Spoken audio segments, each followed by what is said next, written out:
Anderson County Board of Commissioners, August 15th, 2022 meeting to order.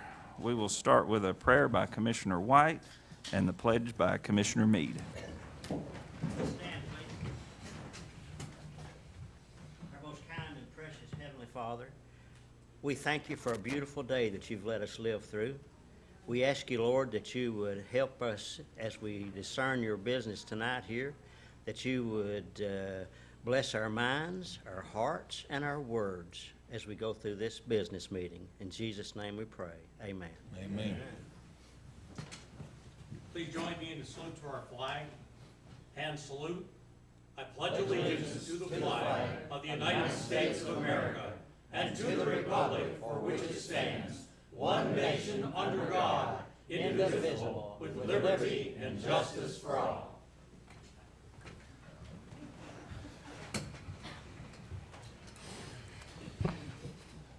Next, we'll have the appearance of citizens. If there's anyone here that would like to speak on an item that is not on the agenda, come up, state your name, and you'll have 3 minutes. My name is Stephen Meade. I live at 104 Walton Lane, Oak Ridge, Tennessee, and I'm speaking as a citizen. I was really appreciated the acknowledgement I had earlier this evening, but I have to point out one of the most important things in my life was not mentioned in that thing. And that is back in June of 1969, I met this girl, Leslie, on the beach. And 5 weeks later, we were married. And now we've been married over 53 years. And she is a big reason for the success of my life.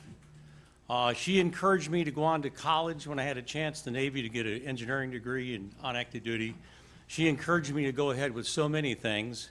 And she took care of the business. Believe me, when you're serving in the submarine force and you're gone all the time, your wife has to take care of things like finances and stuff like that. And it helped her out because later on we opened a financial service business that she continued to chair and has done a great job. But I just want to make it clear that my wife, Leslie, is a big reason for the success of my life and certainly a big player in the happiness and contentment I've had. And now we have 9 grandchildren, 4 great-grandchildren, and all but one of those live right in this area, and that's a great blessing to her and I. I thank you for your time. Thank you.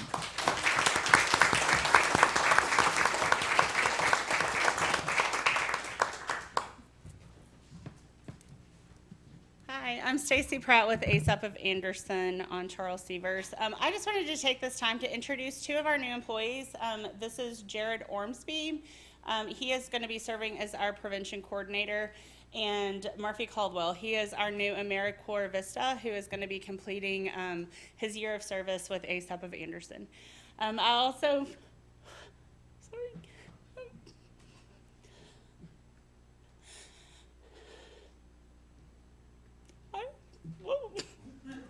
I'm sorry.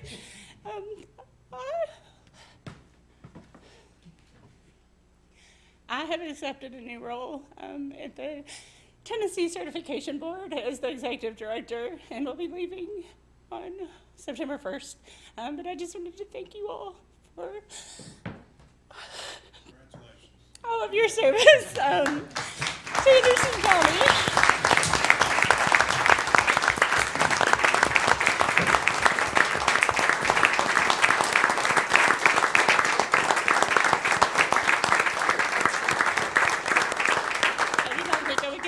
But thank you for all of your support in my previous roles as the prevention coordinator and director at Anderson County and the forensic interviewer previous to that. So thank you all, and please continue to support ASAP and their important work that they do. Thank you.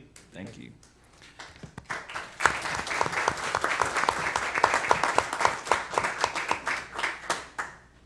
Thank you, Stacy. I know you're always at the beer board meetings, and we appreciate you've been a big help with that. Thank you. Do we have any other citizens? All right, if not, we'll move on to the approval and correction of the agendas. We'll start with the consent agenda. Commissioner Yeager. Thank you. I'd like to add to the consent agenda Resolution 22-08951, honoring Coach Hackler, adding to the consent agenda. Any other consent agenda additions? Right, do we have a motion to accept the consent agenda as amended? Motion by Commissioner Meredith, seconded by Commissioner Yeager. Any other discussion? All those in favor? Aye. Any opposed? Motion passes. All right, next we'll move to the regular agenda. Any corrections, additions? Commissioner Wandell. Thank you, Mr. Chairman. I know we got different agendas, I think, but the one online that we got last, it has under item 11, under committees, boards, and reports, item 2. I just want to make sure that it's on everyone's agenda here for the Animal Care Advisory Committee. So I respectfully request to ensure that Animal Care Advisory Committee report be placed as item 2 under number 11, committee, boards, and reports. Do you need to move that up closer to the front? Or is there anybody here that, in the audience? Is anybody here that would like for me to move it up or have us move it up? Or are you okay with it being later? We're fine. Good. Thank you. Commissioner Mead. Yeah, in part 10, F, there's a request from the law director to have an executive session. And I would like to add that as 11A, because that's the appropriate time to do that. But we still have time to come back into session if there's any action necessary. 11A, executive session with law director and counsel. So, okay, so we'll put that maybe 11A after the Animal Care Committee report. And we'll still need a motion to go into executive session at that point. Commissioner Wendell. I'm sorry, I thought we was going under 10. If it's going to be after the animal, then I'm good with that. I just didn't want to go in executive session before the animal. Right, So right. We're good, thank you. I got you. Okay, thank you. Any other changes? Got a motion by Commissioner McCamey to accept as amended, seconded by Commissioner Wandell. Any other discussion? All those in favor say aye. Aye. Aye. Any opposed? Motion passes. All right. Item 5, got Charter Commission resignation of Steve Emert. Do we have a motion to accept that resignation? Commissioner Wandell. Motion to accept the resignation of Steve Emert from the Charter Commission. Second by Commissioner Scott. Any discussion? All those in favor say aye. Aye. Any opposed? Motion passes. And we have applicants for the position. That was advertised in all the newspapers, and we didn't have enough time to schedule a nominating committee meeting, but we had enough time to legally advertise it for tonight. So we've got 3 applicants for the position. Commissioner Meade. Yeah, I wanted to point out that because of the short time was because the member that resigned had sold his home and therefore had moved out of state and was no longer qualified to stay on the commission. So it gave us a very short time frame. But it was properly advertised. It was properly publicized. It was the proper notices were all done. But it did preclude being able to go to a previous commission before coming to this meeting tonight. But everything was done completely up and up, and so we need to move ahead. And the charter will be on the ballot in November for the people to vote on whether they want to go ahead with it. And so that's what I wanted to say. Thanks. Commissioner McCamey, did you have a new I'd motion? like to nominate the 3 that are listed: Shelly Vandegriff, Barbara J. McNeely Faust, and Charles Dusty Irwin. Motion, and that was your second, Commissioner Meade, to accept all the Yeah, I'll nominations? accept all 3 for now. We just have to do the vote now to determine You have to accept the nominations. Do we have any other nominations from the floor? All right, all those, any discussion on the applicants? All those in favor of accepting we're going to accept the applicants, and then we'll do the vote process from there. So, we can do this by written ballot, or how we're just going to do it by Can't do it. just a roll call vote, okay. All right, all those in favor of accepting the 3 Shelly Vandegriff, Barbara McNeely Faust, and Charles Dusty Irwin as the nominees, say aye. Aye. Any opposed? All right. Okay, now we'll move to the election portion, so. Commissioner Creasy. Yeah, I'd like to have the three candidates each come before the microphone and introduce themselves and give us their personal history and introduction, please. Okay. Is Miss, I see Shelley, if you want to come on up first, Shelley, we'll go in order. Is Miss Faust here? Yes, okay.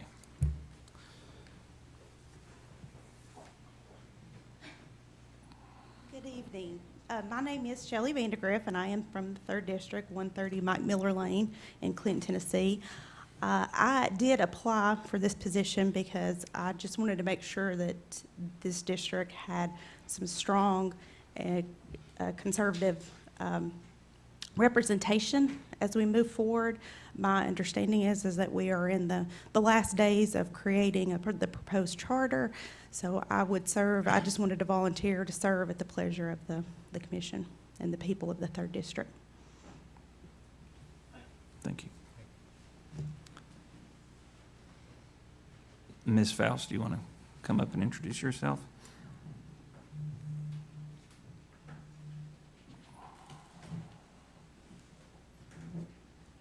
Hello, I'm Barbara McNeely Faust. I am a native of Anderson County. I've lived here all my life. I live in Norris at 155 Butternut Drive.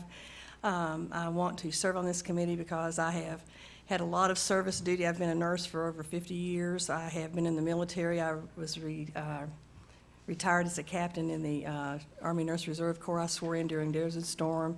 I like to serve the community. I do volunteer work and that sort of thing. I just want to make a positive contribution. I know what the shortcomings and the opportunities that there are for the people of Anderson County, as being a native myself, and I'd just like to serve, so I would appreciate the vote. Thank you.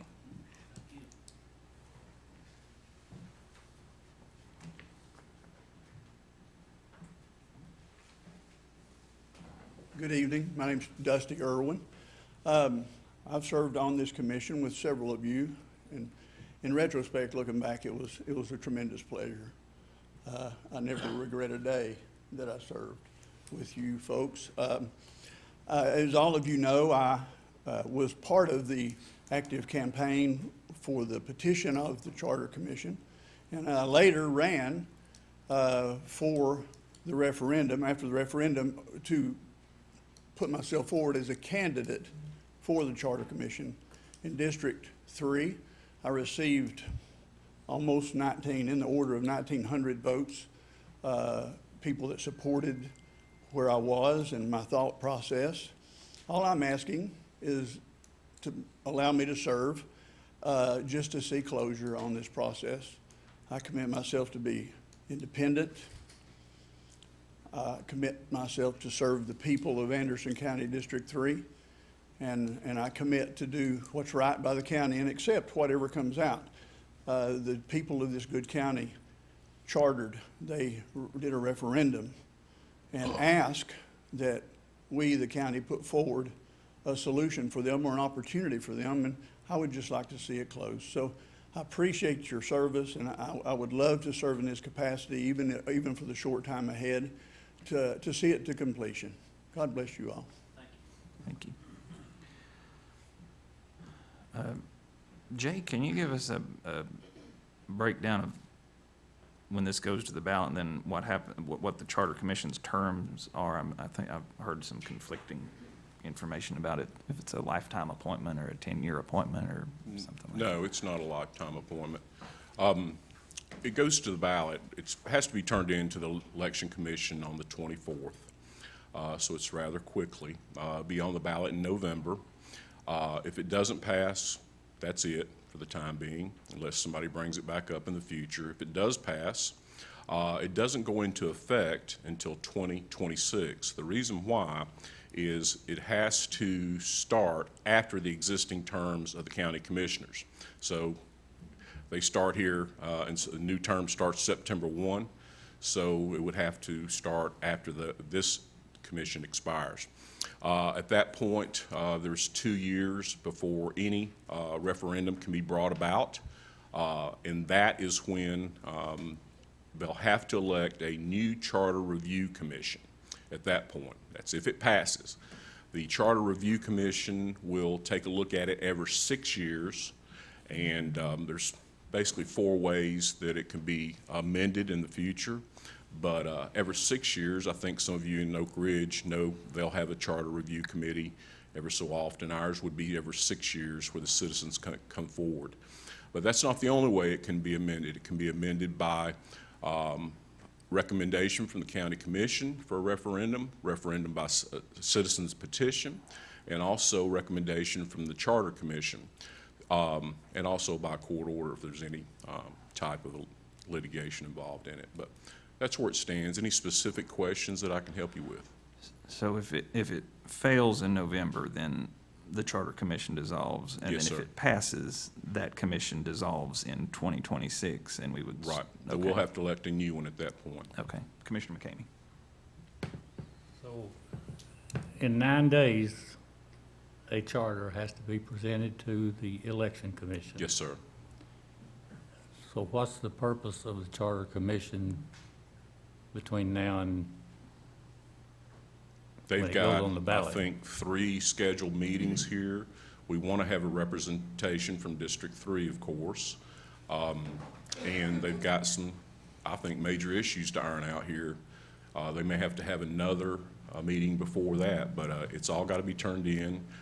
I would think that it's 95% complete at this point, but there is some issues that are still sticking that they need to take a vote on and make a decision. But they're out there. It's written.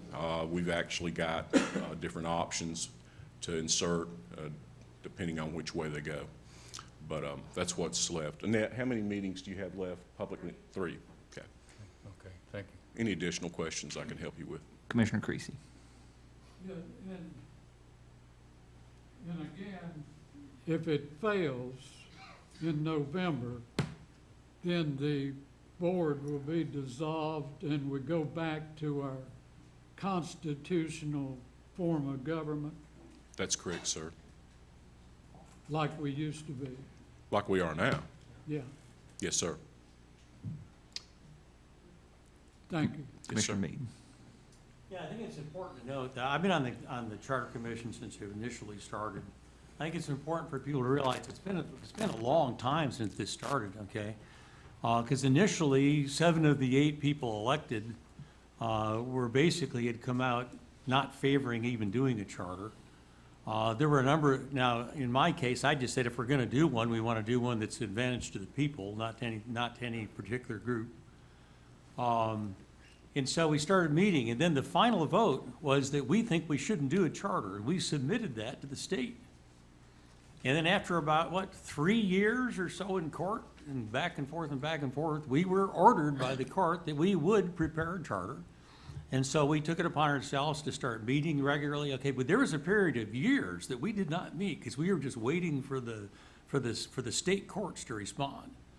And so now we're in a situation where the number one question asked throughout all of the meetings was does this change anything in the way we're doing business?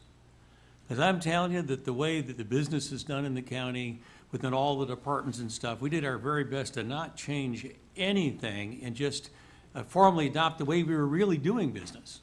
We found in some cases what we had in writing was not the way we were actually doing business, so we actually went to the department heads to make sure that we didn't change anything in the way they wanted their business to be run, and they had been running their business. Now, there are some things in a charter form of government that are different, so that where there be some things that are different, yes. One of those is we'll be able to pass ordinances, just like Oak Ridge does. Okay? We'll have referendums from the public that we don't have under regular constitutional form of government, okay? And so there are some things that are different. The ordinances, why would that be important to us? Well, things like traffic tickets. When the sheriff's department writes a ticket, maybe some of the fine should go to the county instead of all going to the state. So there's some things like that. There's things like, we spend many thousands of dollars now running suits because people have trashed yards or something crazy like that, okay? And if we pass ordinances, we can do just like Oak Ridge. They can find me $50 a day if my lawn is too long, and then they can send somebody over and put it as a lien on my property.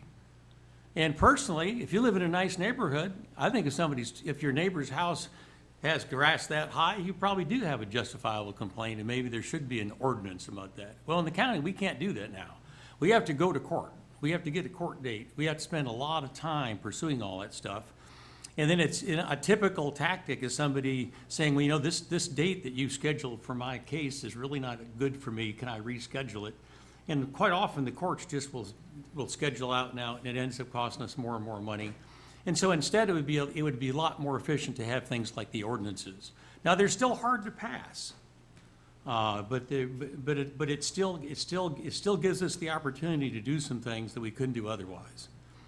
But I'm telling you, we went out of our way to make sure we didn't change the way the departments ran. We didn't change the way the commission runs. We just adopted the documents that are already in place. And I think that's important for people to know.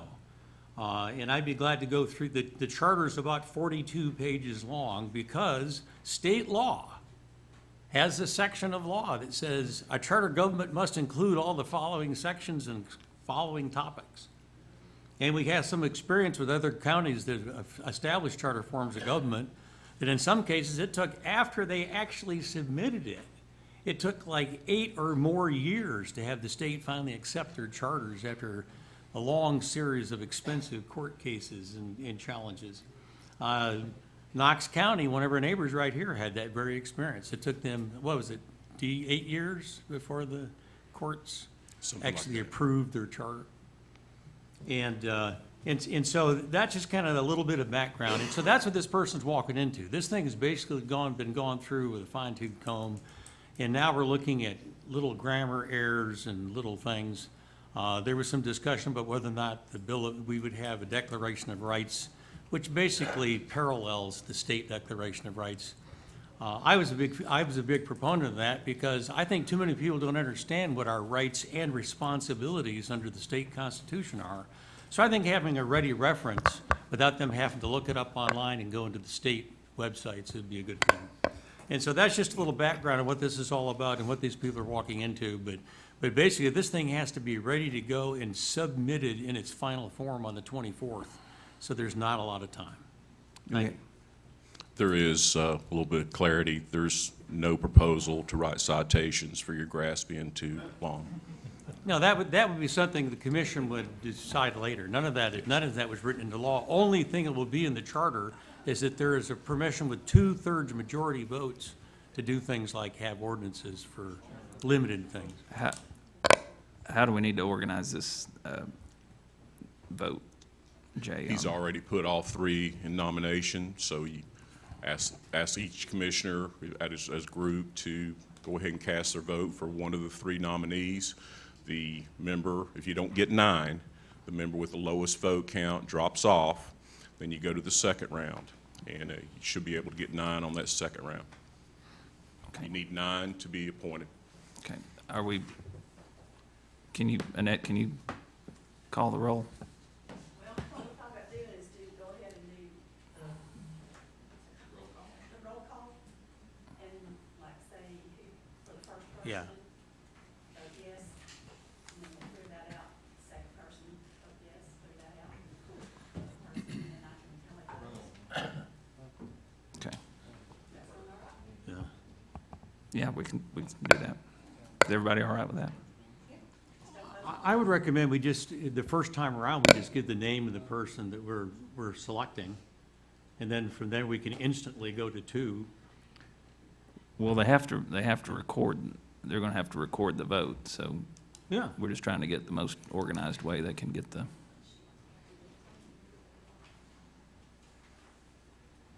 Okay. Okay, I have roll call. Papers, we can do it that way. When I call your name, just say you vote for it. Okay. All right. Mr. Scott? Oh, you already. Faust. Mr. McNeely? Vandegriff. Mr. Val? Vandegriff. Mr. Wandell? Vandegriff.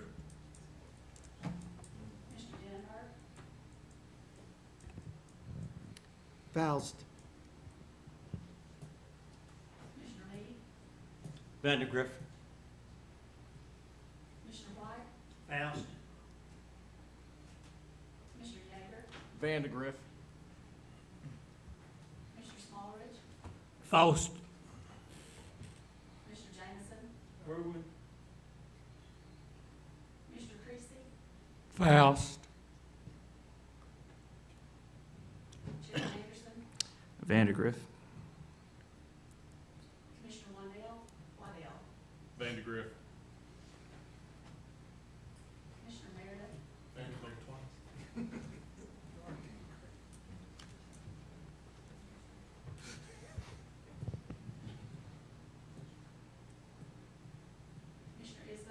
Vandegrift.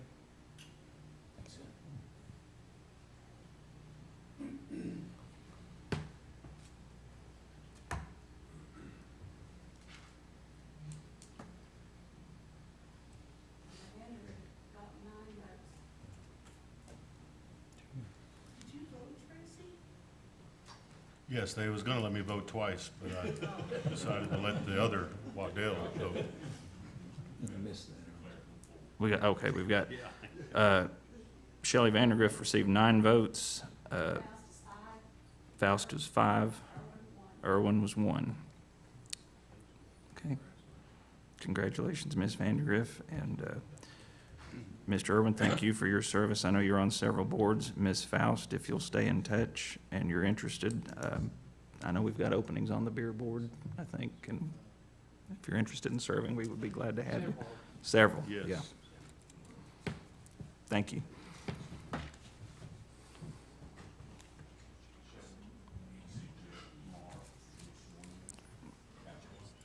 All right, department. Good. All right, number 6, we'll move on to departments. Got the HR director speaking on ESL continuation.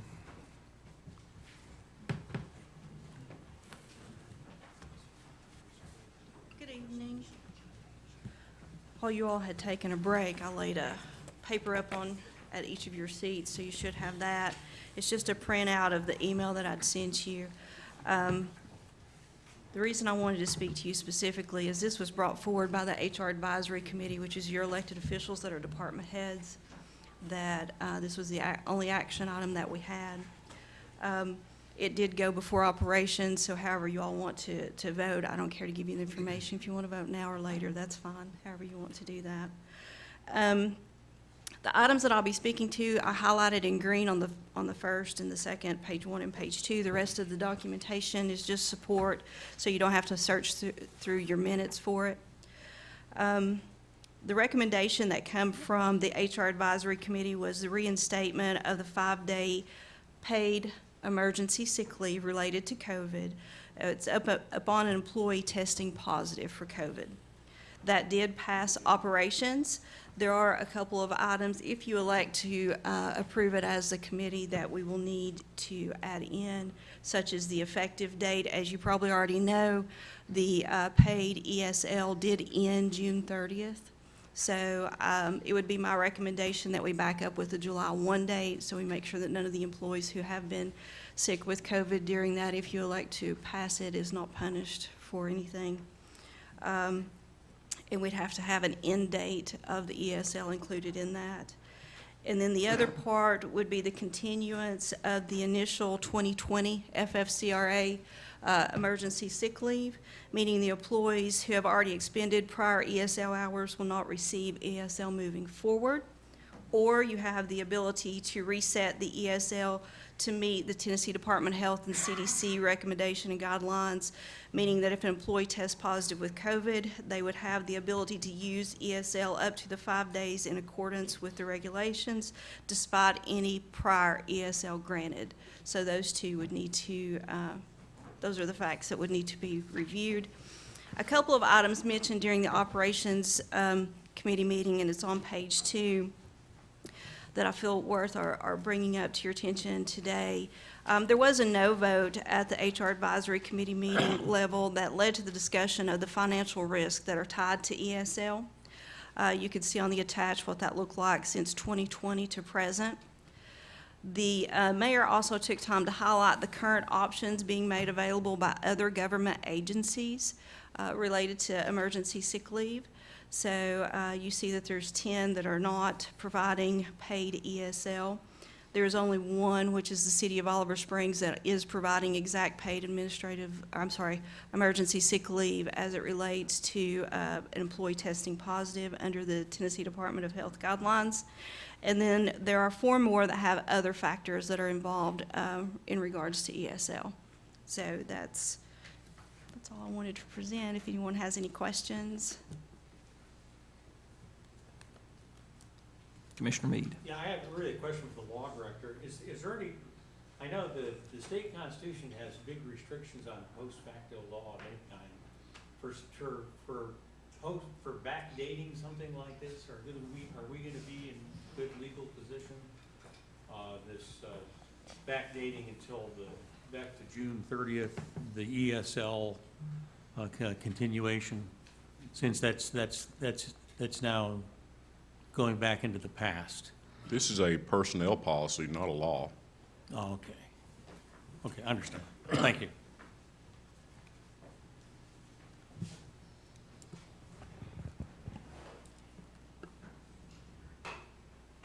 Any other questions? Thank you. Thank you. You'll notice at the top on the right-hand side, I've listed the next HR Advisory Committee meeting. It's October the 12th at 10 a.m. I'd like to invite you all to attend.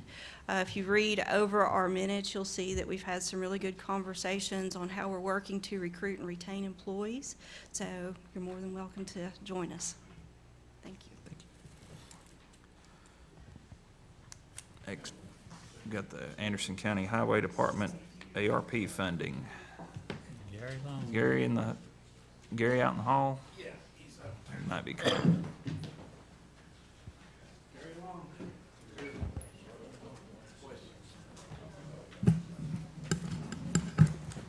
Yes. Commissioner Wandell. Thank you, Mr. Chairman. I request to put this on the agenda for this meeting. I know Mr. Long has been to every ARP meeting we've had from the start, I believe.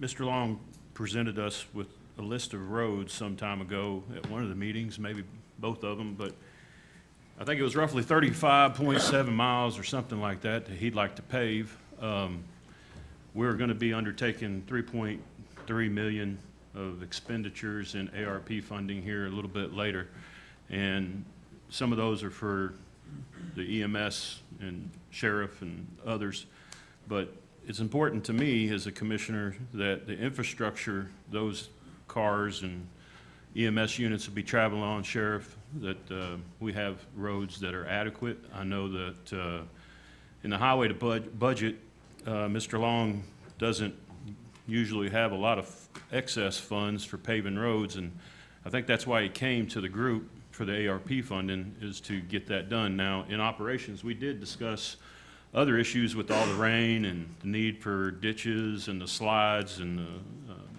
culverts. That's a separate issue than what we're talking about right here. So my request was to have Mr. Long come speak to us. I would like to see this body, and I'll make a motion after discussion to allocate some of those ARP funds, which, by the way, are from the federal government. We have roughly $14 million that have been set aside. We've, as I say, we're going to spend 3.2 here in a little while, but I'd like for us to allocate these funds to the highway department to ensure that we get these roads paved, and I'll leave it there and let Mr. Long discuss. Thank you. Yeah, thank you. And I just was making another formal request for some of the ARP money. It's for infrastructure. And by all means, infrastructure, to my country mind, means roads and bridges. Okay? Everybody in this room, you can't get home without them. Your sheriff's department, police department, school buses, grandmother, aunts, uncles, everybody has to have a roadway and has to have access. And I think it'd be a prime opportunity. We've asked for $2.2 million to pave some of our larger roads. It's with some inflation and things of that nature. The roads needing paving a lot quicker than our money resources are available. And we just, of course, we worked through the COVID epidemic. Our employees, everybody, none of us worked from home. We all worked from the shop. And some cases had COVID, and some of the relief was paid them through your all's means and measures that paid for being home with the COVID. But they had to be sick and have a positive test. And it's just an ideal time. And I know you've got $14 million, he says, already here or promised, and you got $4 or $5 million coming. And I know you so much for ambulances and sheriff's department vehicles and other departments buying vehicles and things of that nature. I'd just like to see the highway department get part of the money. We've not been down here every month looking for more money for the increased fuel and increased insurance and things of that nature some departments have received in months past. You all are the body they come to. At this point, we'd like to ask for $2,252,835.64 for some roads, and we've got the list, passed them out at the last meeting. We've been to the meetings ever since the first meeting was over at the community center, City of Clinton. It's been probably 2 years now, a year and a half. We was told that meeting infrastructure wasn't roads. I was kind of confused, but that's the message I got. But we have since had it clarified, even on the state level. It is infrastructure, it is roads and bridges. We've got a bridge in Beech Grove right now that's been inspected, and school bus can't cross it. We're opening a bid on it the 23rd of this month for a new bridge to go in place. The highway department would kindly take what we've got, and I think we do a pretty good job with it. Got an outstanding crew that works for us. Put new roofs on all of our buildings without any further funding from the commission. I mean, just kindly taking care of what we've been received, and we appreciate what you all do. You've got a tough job, but it's an ideal situation, ideal timing to give us some funding. I'll be glad to answer any questions. If you want to know about our vehicles, we've got 84 model. We put $1,400 in it for a transmission, but we can still use it. I mean, people talk about their vehicle having, 150, 200,000 miles on it and maybe duct tape on the dash. We've got the caption on that, and I'll be glad to show you tours of the facility. No matter if it's a chipper. Chipper right now is about $100,000. We've got a truck we're supposed to be been promised a new tandem triaxle truck. We've had it ordered for 8 or 9 months. Supposed to be in Nashville waiting on the bed. $284,000. It's crazy what inflation's done to us. And the fuel, it's cost us the same fuel as it does the rest of it. We buy our fuel without the tax on it. We don't have to pay tax on our road use fuel because we generate the tax. That's where we get our money with the generated on the petroleum and gas and fuel is our number one contributor to our budget. And when inflation goes up, some people think because the fuel is $6, $7 a gallon, we get more tax. Actually, we get less. It's per gallon, not per dollar. There's some confusion on that in the meeting. The higher it is, the less you can get with $20. Just because it's $6 a gallon don't mean you've got $45 to buy a tank of fuel with your budget. And it affects us on that revenue source. Be glad to answer any questions. And thank you for allowing me to come down and talk to you. Commissioner Meade. Yes, I think it's important to point out that you can only do what we give you the money to do. And so I think it's our responsibility to make sure you do get enough money. And I'm really in favor of doing this roads and bridges stuff. I do have a question now. I apologize for not reading the thing carefully, but is Mahoney Road on that list? It is, yeah. Because although Mahoney Road is not in my district, it is within 100 yards of my house. That's a good overview. And some time ago, I'm sure you remember, we had a school bus roll over on its side because on a narrow road, it just pulled over onto the shoulder, and the shoulder was not strong enough to support the weight of the bus, and it rolled over on its side within 100 yards of my house. And those are kind of things that are absolutely preventable, and I think that the things that you're asking to do is going to prevent not only those kind of things, which luckily didn't end up in any significant injuries or anything, because it rolled over slowly. But a shoulder that unexpectedly just collapses or has really steep places there is the kind of thing that if there's not enough money, it just doesn't taken care of, and it can be a complete surprise to a driver, be it a bus driver, a truck driver, or any individual. And so I'm very much in favor of going ahead with this. After all, this money was given for this very kind of purpose. That's what it's supposed to be used for, so we need to use it. Thank you. Thank you. Commissioner Scott. Thank you. Gary, how many miles of roads do we have that are not paved? There's about 30 miles of gravel road right now that's not paved. However, we have some, it's what we call chipped and sealed. It is a form of asphalt. It goes down in layers. It's not the hot mix that most people are accustomed to. But we've got 30 miles of road right now that's gravel roads. And some of those roads, and you say, well, why don't we pave them? Well, some of those roads are low traffic roads and very minimal usage, and some of them's dead end roads. I mean, we think we do a better job taking our money and investing it on roads that has higher traffic count and higher residences than we do a dead end road maybe that's gravel and doesn't have a lot of travel and usage on it. Approximately how many miles are you looking to pave? There's about actually it's 21.72. He said 35, I think, but at today's price, it'd pave 21 miles and 7/10. Are you going to fill potholes? We're not on those roads, not with this money we're gonna pave. We're gonna lay new asphalt. Okay. Yeah, we'll do some leveling, spot leveling on these roads, and then we'll put a top layer of hot mix on top of it. And a lot of people wanna know why we don't go in and seal them like you do a driveway. Most of our money, our roads are too far deteriorated just to seal them. They need asphalt layers, asphalt put on to level them up and give them more life. About 6 or 7 years ago, I went to a conference and I learned about roads. And I've gone to several of the highway meetings that they've had at the same county commission meetings. And I remember coming to you and asking you why we weren't like some of the other counties in Tennessee where they've had all of their roads paved. And you said it was because of the money. You weren't able to get the funding through county commission. You have my support this evening. Thank you. Thank you. Commissioner McCamey. Yeah, if you're asking for 2.2 million tonight. Yes, sir. If we do that, does it affect the maintenance of effort? It's not a question for me to answer. I don't know. And what better money would you spend? Somebody said no. Okay. It The will answer's not, Robbie? Okay, thank you. In that case, could we ask for 3 million? Is that a motion? Yes, I second. But no, I didn't. Commissioner Isbell. Thank you, Mr. Chairman. A meeting or so ago, we talked about how well financially the county has done in all the different departments. And I left off the highway department. But one good thing about his, in the last 5 years, his local revenues increased $800,000. He's got a good fund balance of $4 million. It probably cost $110,000 a mile, is that correct? Yeah, somewhere around 100, 125, I depending on picked the that width up and the out of haul the bill or meeting. whatever. Yeah, I went to in Knoxville. So it's about $110,000 a mile just to pave a road, whereas probably 3 years ago it was about 75. 75 or 80. Yeah, so that's what we're looking at now. The ARP money was set out for infrastructure. If it's used correctly, it's a return on investment. I didn't attend the budget meeting, but I did watch it and listen to it. I mean, that's one of the things, and that's how I serve on all these different committees. I get to listen to them while I'm at work.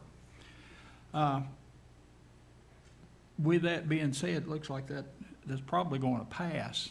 And so how quick would you be able to get started on these roads and For our part, as far as preparing them, getting them ready, some of them are ready now, but it would depend on the scheduling with the asphalt contractor. okay?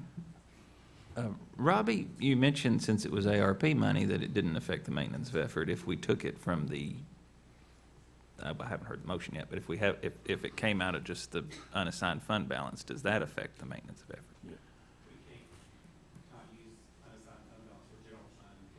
Okay, thank you for clarifying that. Okay.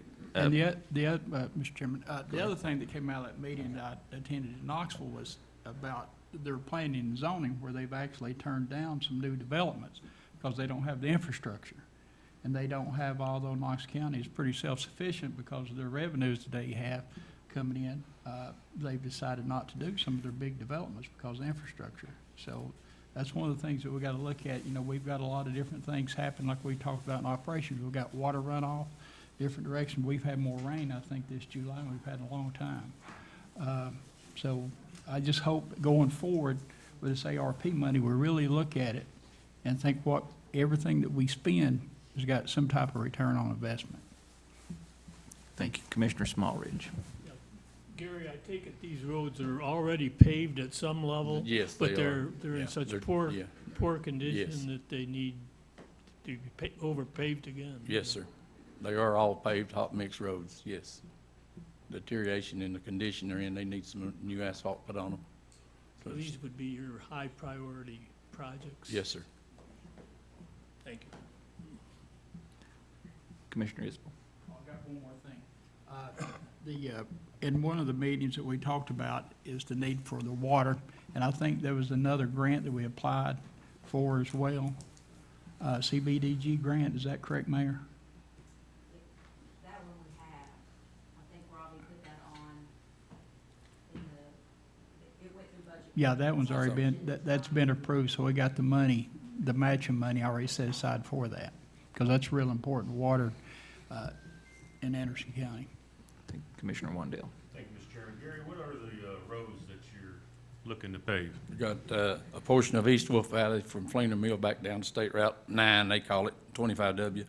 And then Brimes Fork, which it's ready to pave. We've already got the tiles installed and corrected drainage on it. And Bull Run over here in Claxton, Mahoney Road down to Oliver Springs, and a portion of Hill Valley from to finish it up, and then New Clear Branch. Something about, that's bigger main artery roads, connector routes that's got quite a bit of traffic on them. Thank you. Thank you. Commissioner Isbell, did you have anything? Just one more quick thing, we was talking about the bridge in Beach Grove. Yes, sir. I talked to John Mark Wendell, which is the new state representative for District 41, which has 1/2 and 1/16, so that's in his.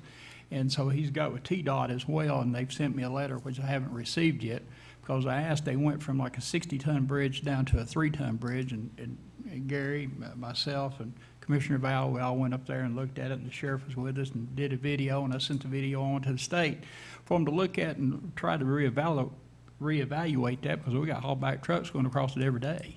That's probably in excess of 30 tons that hadn't fell in yet. So, but we can't get a school bus across there. And, you know, I've had parents call that, you know, they have to come down now and take their children on down, where before, and I talked to Dr. Parrott about it last year, they were good enough to be able to put a small bus up there, a van to pick those kids up. But now we've got some of these parents that have to come down 3 times a day because they got a high school, middle school, and elementary school kid. So it's real important for our district. Thank you. Thank you. Commissioner McCamey, do you want to state your motion? Yeah, my motion is to go ahead and appropriate $2.2 million for the Highway Department of ARP funds. And it's my understanding this take a 2/3 majority vote. Is it 2/3 or 12 votes since it's, is it 11? Okay. Is it, are you saying it's not been to budget? Yes. It would be 12 since it's not been to budget, right? Okay, Commissioner Scott, second. Second by Commissioner Scott, okay. Any other discussion? Commissioner Wandale. Mr. Chairman, if the maker of the motion and the seconder would just consider adding in these roads that the director mentioned, I'd like to ensure that these roads are covered in that motion. East Wolf Valley, Byron's Fork, Bull Run, Mahoney, Hillville, and Clear Branch, I believe he said. New Clear Branch. Yeah, New Clear Branch, sorry. Yeah, I mean, that's, either make it, suits me, yeah. I accept that, Mr. Chairman. But of course. Okay, any other discussion? Right. Mayor. It was $520,835. It's $2,252,835.64. My only comment is about the process, so I'm not going to debate the wisdom of repaving roads or the need to repave roads. But if we're jumping the budget committee process, then I do feel that I should be entitled to advocate on behalf of numerous departments that do have needs, from fleet service that has been well over 10 years on the need for a new facility, and we just experienced flooding again. The need for a new Anderson County animal shelter, where we're in subpar facilities and have utilized inmate labor, to all of our EMS headquarters that are really and truly. I encourage anyone to go by and look at those facilities and their particular needs there. To our Emergency Operations Center that is completely ADA inaccessible. If we had somebody with a disability who needed to respond and be there as part of any type of emergency meeting, there is no way to access that building. It is an older building. It is a substandard building. To a new Claxton Elementary School, to various needs from solid waste where, you know, a lot of our departments do not have the benefit of the additional sales tax that is coming in. So I just want to throw, there are a lot of projects that are out there in a lot of our departments that have these needs. And I try to follow the rules, and I don't mean this in any manner of disrespect whatsoever. But I do try to follow the rules and put those justifications there and bring that documentation through the process. So I'm not opposed to your effort by any means, but I do have to advocate for the numerous needs, including the DARC building and new roofs and things that we've left year after year on our capital needs requests that I consider very vital. So thank you. Thank you. Commissioner Isbell. Thank you, I'm going to speak for the third time on this. If this is approved, that will reduce our ARP by 5.5 million, is that correct? If what's approved in budget? Okay, and like I was saying before, all these are needy projects, and these are things that, and like they talked about in budget, these things that we've always put off on capital is the time to do it. That is also a return on investment because you're not going to have to go back to the taxpayer to ask to get these things done. Thank you. Thank you. Commissioner Creasy. I have the same concern that the mayor has. We had quite a bit of discussion at our budget meeting on 27 items that we have listed. And there was no mention that I recall. We didn't bring up the roads during that meeting that I recall.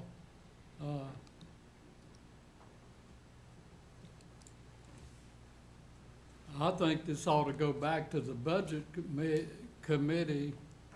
If there's not an urgent need, an emergency need, I think we should go through the process of the budget committee.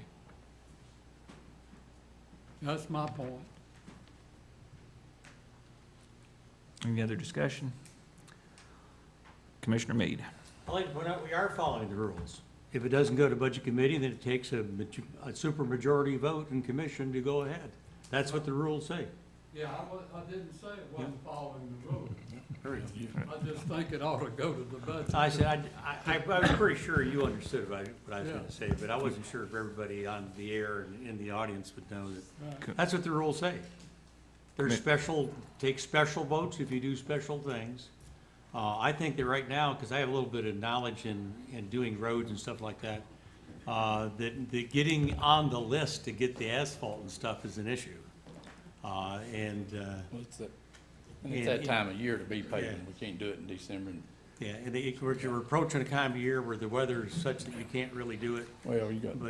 But between now and when we start getting colder temperatures and frost, is when the roads can be done. If we wait, then it's gonna be spring before we can really start on the roads. So there is kind of an urgency to getting this through, now that this money is gonna be available. Commissioner Wandale. Thank you, Mr. Chairman. You know, I hear what the mayor's saying. As my good friend who's retiring, we're gonna miss him. He pointed out that it wasn't even discussed in the budget meeting. I was at the budget meeting just to set in to listen to see if it was gonna be discussed, and it was not. And I understand there's pressing issues, as I said earlier. The things we're gonna vote on later, the 3.3 million, are vehicles that are gonna be traveling the roads. I don't know that any money has ever been set aside for the highway department, maybe 800,000, what was, we bought We got a 500,000 here a while back on dump some truck or 3 dump something? trucks. I had to put some money with that for the And, other. you know, I guess where I'm at is, this money is setting in the account waiting. And what I've heard many say is this body controls those funds. When I was campaigning, I had many people ask me, why don't we get roads paved? And the same answer is, we don't fund it. You know, there's some funding that the road department has, but not enough. I see, you know, there's still plenty of money left, as Commissioner Isabel pointed out. I mean, we're not asking to give $10 million to the highway department. We're asking for $2 million. It's a lot of money, but when it comes to paving roads, it's not a lot of money. So I'm going to fully support this, and it's not a way to go around anybody. It's a way to make sure that another department is addressed, because it's not clearly being addressed in the meetings that I've attended, and that's the ARP meetings and the budget, the most recent one. So I took it upon myself, Mr. Chairman, to bring it to this body to get it funded so we can get the roads paved. And if it fails, I'll respect my commissioners and we'll move on. But I'd like to hope that we all will support it. And I'm going to support the items the mayor has mentioned. I'd love to see a new animal shelter. I'd love to see the roofs that need to be done. We got plenty of money, and I suspect those conversations will get a little bit heavier, you know, and I'm looking forward to that too. So thank you, Mr. Chairman. I'm prepared to vote when we're ready. Thank you. Any other discussion? Now, let's go to the board and vote. Needs 12 votes to pass.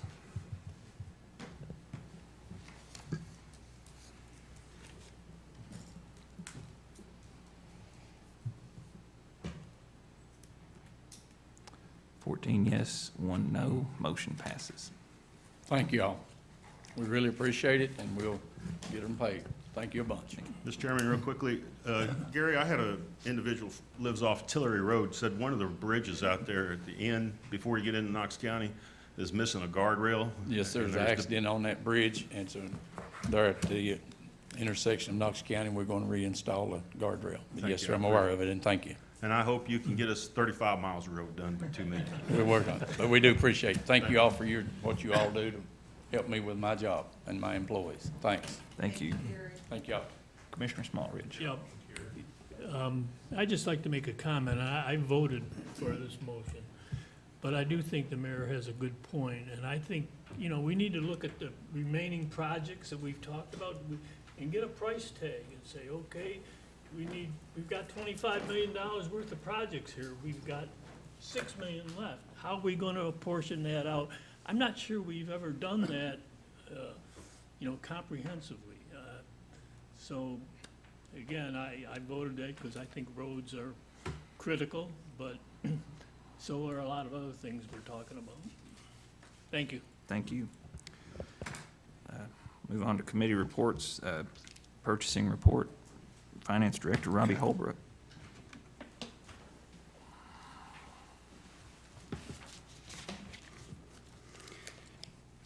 Thank you, Chairman Anderson. First up on the purchasing report, we have 2 contracts at the time of the purchasing meeting that were approved by the law director, Cannon and Cannon, both copier contracts. Motion by Commissioner Yeager, seconded by Commissioner McCamey. Any discussion? Let's go to the board and vote.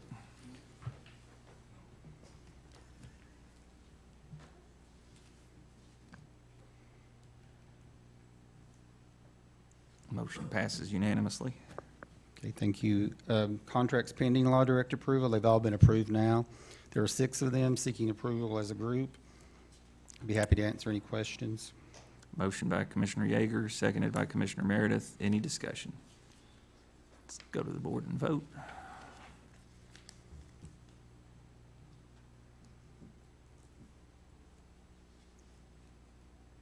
Motion passes unanimously. Okay, thank you. And under other business, there's a request to surplus 2 vehicles from the Sheriff's Department, a 2014 Ford Explorer and a 2015 Dodge Charger. Motion by Commissioner Yeager, seconded by Commissioner Meredith. Commissioner Wandell. Thank you, Mr. Chairman. Robbie, when these go out, it's advertised to the community they can put bids out and all that kind of good stuff? On Gov Deals, yes, sir. They just go to Gov Deals and they can put in a bid, anybody can bid on them? Yes, sir. Yep, thank you, sir. Commissioner Isbell. On that Gov deals, if you sign up, they'll send you, like, once you sign up and you're interested in anything Anderson County is selling, they'll send you a notification that they have something. Any other discussion? Let's go to the board and vote.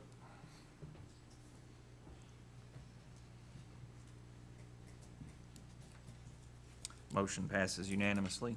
Also, just to mention, we changed the policy too, that anything that's surplus now, we send out to an email to all the departments in the county to see if they need the item first before it goes on Gov Deals. So we've had some response to that as well.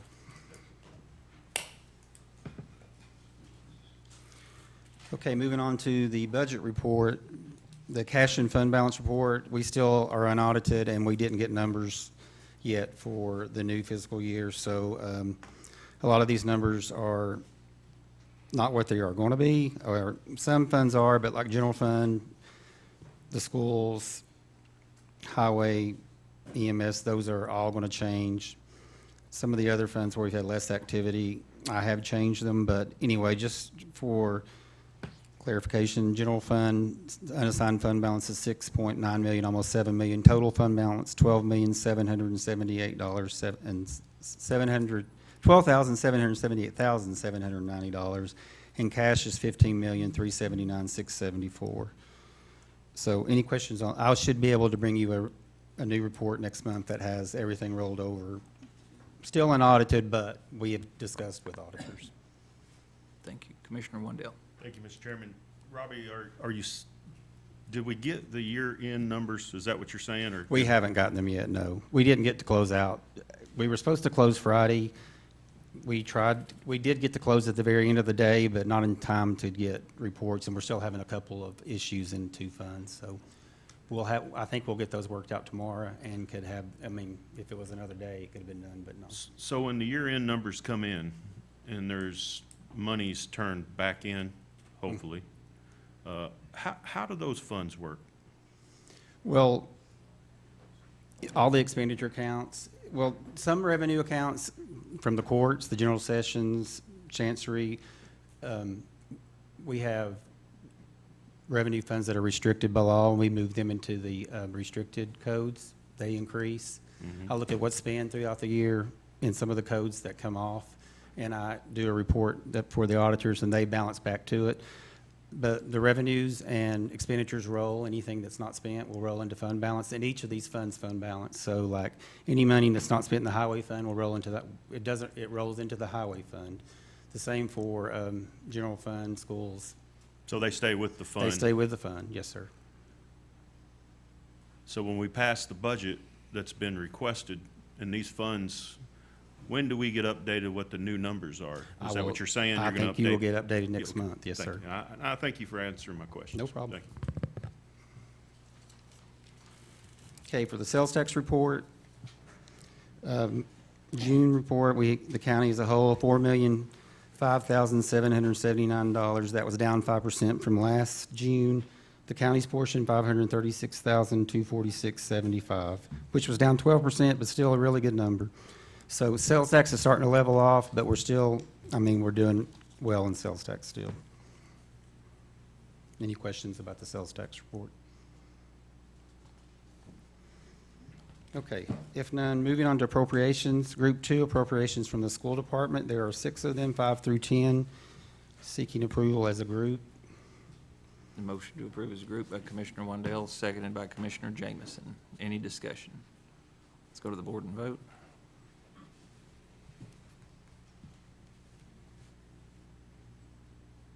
Motion passes unanimously. Thank you. Group 4, appropriations non-school. There are 14 of them, 12 through 19, 22 and 23, 26 through 29. And the ARP, the 3 ARP ones are in this group, and I don't mind taking them separate, however y'all want to handle it. As a group, got a motion as a group, seconded by Commissioner Wendell. Any discussion? Commissioner Wendell. Mr. Chairman, I just want to point out, as the mayor said, and Robbie and some others, that these items for the ARP funding were discussed in the budget meeting and were discussed, so I'm comfortable to vote yes for these. Thank you. And I can tell you this, after what we spent tonight, with these three budget amendments and what was just given to the Highway Department, there'll be $6,286,089 available.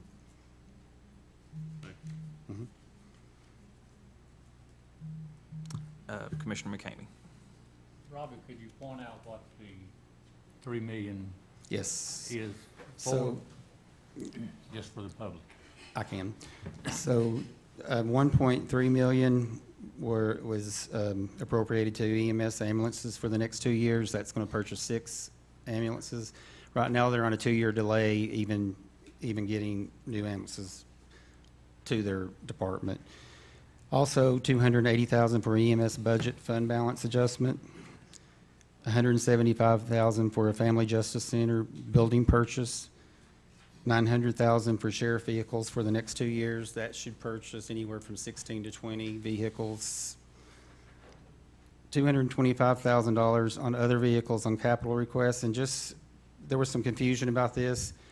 I did get with John Vickery today, and right now we have 7 vehicles on the critical list for, he did a vehicle report, I don't know if y'all remember, a couple of years ago, and there was 9 on that list that his first report. We replaced 3 of those vehicles. We now have 7 on the list, but this is something that we can set aside these funds for the next 3 to 4 years, and we will be able to purchase different vehicles for different departments that need them. Also, $150,000 for IT infrastructure.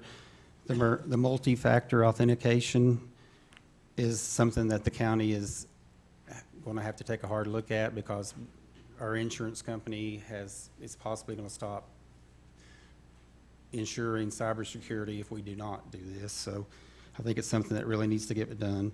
$273,500 on the Oak Ridge Fire Department Training Center that supports all the volunteer fire departments and the cities. $100,000 for election office digital poll books, and $40,000 for other capital outlay requests, the smaller items that we get that are imperative through the county. We haven't even brought those, I haven't brought those to commission yet, but we do get several smaller requests for capital needs. Also, Judge Layton's $10,000 request that he brought to operations is included in this $40,000. So that totals $3,501,226. Also,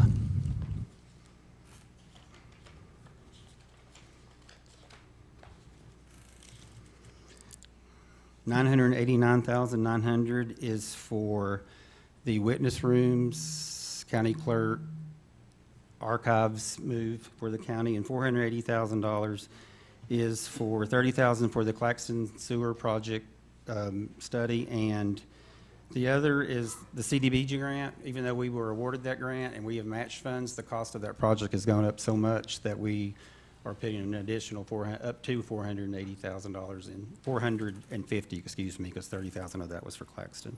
But that's what we're spending the ARP funds for tonight. Just proposed. Commissioner Isbell. Rob, you said that the money for the sheriff's vehicles will be set aside to buy it later. No, I was saying that for the other vehicles on capital requests. Okay. We have other departments in the county that are really needing vehicles, that some have been on the list for 2 or 3 years that Well, the we, reason why I say that is all the economic indicators say that the cost of durable goods, which is vehicles and, major ticket items, is going to go down somewhere between 20 and 30%. That's what that's what I've been studying, so. we were just maybe we setting can aside get- for the next 2 years for Okay. their requests for the next 2 years. All right, thank you. Commissioner Wandell. Thanks, Mr. Chairman. Mr. Chairman, on this fund set aside for the Oak Ridge Fire Tower, I just would like to ensure that all of our volunteer fire departments have allotted times to use the training center. I understand that they can, but I'd much prefer to know that we have that kind of in the motion. If we need to make another motion, I just want to make sure that our volunteer fire departments have access to that facility once we step in and make this contribution. I want to make sure they have the right to use it. And I'm not saying they wouldn't, but I think having it in writing would be more prudent. And I don't know how to go about that. If you need a motion, I'm going to support this to fund it, but I would like to have a motion to have the volunteer fire departments have that opportunity once it's done. Do we need to, Just put in that. I'll make an amendment to the motion. I'll make amendment to add all volunteer fire departments to have access, how should I say this? Make a motion to amend the motion to have access for all volunteer fire departments as needed throughout the year to use the training center. I so move as an amendment. You got an amendment? Do we have a second? Got a second by Commissioner Val. Any discussion on the amendment? Commissioner Mead. Having worked in emergency management for about 30 years, I will tell you that those kind of facilities, generally, it's not the availability of the facility that's the issue. It's whether or not the organization using it have been properly authorized and insured and all that stuff before they go there. And so that's the primary obstacle. Okay, if you own a facility like that and you let people go the 3 stories high and all that stuff and go out windows and all this craziness that they need to do, okay, that's the big obstacle. Because if you're the owner and now all of a sudden you're liable for letting these guys use the building and you find out they weren't specifically authorized from their organizations or counties or cities, whatever it is, that's where it becomes really difficult. And that's why this being something that's been approved by commission for that use that allows all that to happen. And so, but what you're saying is correct. But I don't think there's going to be an availability issue as much as it's not available if it's not properly authorized from the home communities and governments. Thank you, Commissioner Mead. Any other discussion on the amendment? Is a voice vote on the amendment okay? I didn't want to mess up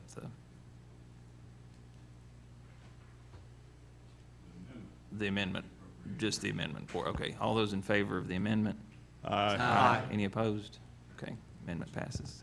One last thing on that issue, you better let us do an MOU with Oak Ridge for the authorization to use that training facility. I think that would be better. Maybe we can take that up under operations or something next We'll month. just do it and bring it back next month for approval. Okay. Thank you, Jay. Thank you, Chairman. All right, any discussion on the motion as amended? Let's go to the board.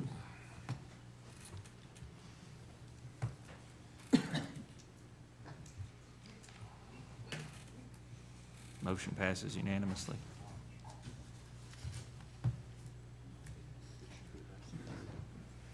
See, Commissioner Meredith? Okay, thank you. Group 5 transfers, non-school from the general fund. There are 2 of them, both affecting payroll for $2,318 and $8,253. Motion by Commissioner McCamey, seconded by Commissioner Mead.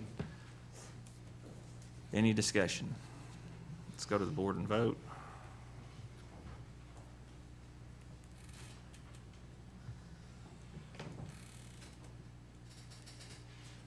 Motion passes.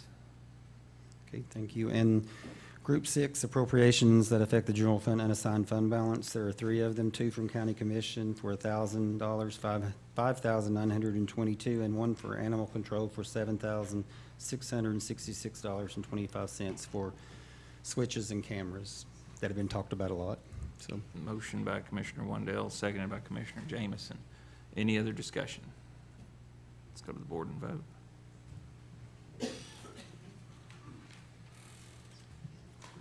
Motion passes. Okay, and under Group 7 miscellaneous, A, new business, the 4 budget amendments, we've already discussed those and passed those earlier tonight. And under B, old business, just for notification, the fiscal year 22-23 budget was approved by the state comptroller. We have to mention that in commission, so we got that done. That's all I have tonight. Thank you, Mr. Chairman. Robbie, no hurry. Yes, sir. Do all your other business, but I'd like to get, if you wouldn't mind, at some point, the total cost for the Charter Commission since inception to date. I want all costs. Okay. Attorneys, publications, all of it. I'd like to see what the cost is to date on the Charter Commission. I can do that. Thank you, sir. Thank you, Mr. Chairman. Thank you. Any other questions for Robbie? Commissioner Smallridge. Robbie, the think we talked about 5 million possibly being available from the state for sewer, water. Yes, sir. And we have a matching amount we were supposed to provide. I think we've actually have we appropriated the matching amount at this point? I don't remember there being a matching amount, Mayor, correct me if I'm wrong, for the I think we had to water commit. and sewer. I know we had to do we were trying to get a plan, we've already paid for that, the whole county plan as far as. we Okay, I have that thought there on- was, I'm mistaken, I thought there was a match of, There was for like, internet, there was a match that I we. remember what he's talking about. We had to commit a portion of the 14 million to water and sewer, I think, to get the 5 million, right? From this. I can check, I'll check with Randy tomorrow, he's actually the one that's watched everything on this and I knows. thought that was additional funding over and above the 14 million. I thought that was the state money that he's talking about. Yeah, I- State $5 From- million. Yes, TDEC, wasn't it? it's additional, yes, additional funds that we could qualify for, yes, sir. Okay. But I'm not sure there's a match, I don't think there is, I haven't heard that discussed yet, but I may be wrong too. No, I may have been mistaken myself. Any other questions? Before I leave, I just want to say it's been a pleasure working with all the outgoing commissioners. I've enjoyed it. You're going to be missed, and I look forward to working with the new ones. Thank you, guys. Thank you. Commissioner Isner. Hey, Rob, are you gonna be here during operations, or are you leaving? I can stay if you need me to. Well, no, it was just, I was gonna have a discussion when we talked about that, because you was the no vote to come out of You didn't have to HR. tell that. Well, but that's the reason why I voted no, is because if the Well- finance director tells you, you know, something, I put 100% faith in you. Well, and you notice, Kim, when or the mayor's comparison to the other counties, not any of the other counties are really doing it except for the city of Oliver Springs. I mean, I think we've already given our employees I follow the same. several hours. I'm not saying we shouldn't do it, I'm not saying sympathetic but I think each department head has a way, I mean, as a boss, if I have an employee that gets COVID, I'm gonna work with them. And I did talk to a couple of the department heads, and that's what they said, that they would do it. Because you've got, sometimes I wonder about what we do for our employees that don't ever get sick. Right. Well, yes, we have several of those too. Yeah. I agree. Thank you. Thank you. Thank you. Okay. Director of Schools, Dr. Parrott. Thank you, Chairman Anderson. It's always a pleasure to come before the board, and I too, like Mr. Holbrook, I has been a pleasure working with some of you. Some of you have pushed me to the limit time and time again, but I think it's always been for the good of the community, and I'm always glad when I can do those things. Just a few things. If you've read the report, we've had a good start to our school year. In our report, we were student enrollment, we had it at 5944. We're up to about 6145 now. We still have some lower numbers in our kindergarten this year, but I think those are, people are still coming in. So we've got a couple of schools that are busting at the seams, Grand Oaks and Claxton. They are pretty much full. And we've got a few more, got a little bit of room at Fairview and Norris, but those are getting full too. So that's a good thing to have. I think that I think Dutch Valley is probably bigger than it's been in the last 15 years. So I think that all the things we can see, our schools are in great shape. Just talk about a little, our ESG project is still in full swing. Got a lot of work done over the summer. If you've been by Lake City Middle School and look at those gymnasium, look at all the new windows going in there and a lot of new air conditioning. If you get a chance, really go through that school, just stop by and they'll let you in. Norris Elementary School, a lot of great stuff on there. We pretty much tore Norwood Elementary School apart and rebuilt it this summer, and it looks fantastic. Still got some work to do down there, but you know, a lot of our local companies, when we do our ESG project, we really and truly try our best to do everything with local people. And Powell Brothers have been a great partnership with us. They've done some tremendous work in all of our schools, and a lot of our local, Frank Davis, he's one of the painters, and we keep him busy 24/7. He does a great job. So just a lot of local people that really and truly try to make sure our schools look the greatest. We are fully staffed except for a few assistants and special ed teachers. We've got a couple of, we need those. But we've hired about 85 new teachers this year, which is a lot, but the ones we've got are going to do a great job. And so we had our new teacher orientation with them a couple of weeks ago, and they hit the ground running. We actually, too, opened our second child care. So now we have child care for our employees at Claxton Elementary School and Andersonville Elementary School. And if we have room for them, we open that up to people in the community. They just have to understand that when schools are closed, it's closed. So those are some kind of things we've done. We're still working through the softball field. We got another approval from the city, and then we've still got to go back and work with them on some zoning with that, so we're still working through that. So that's just one of those things. We're trying our best. We want to get that built as fast as we can for our students, but we have to go through the law. We have to go through all the courts and everything like that.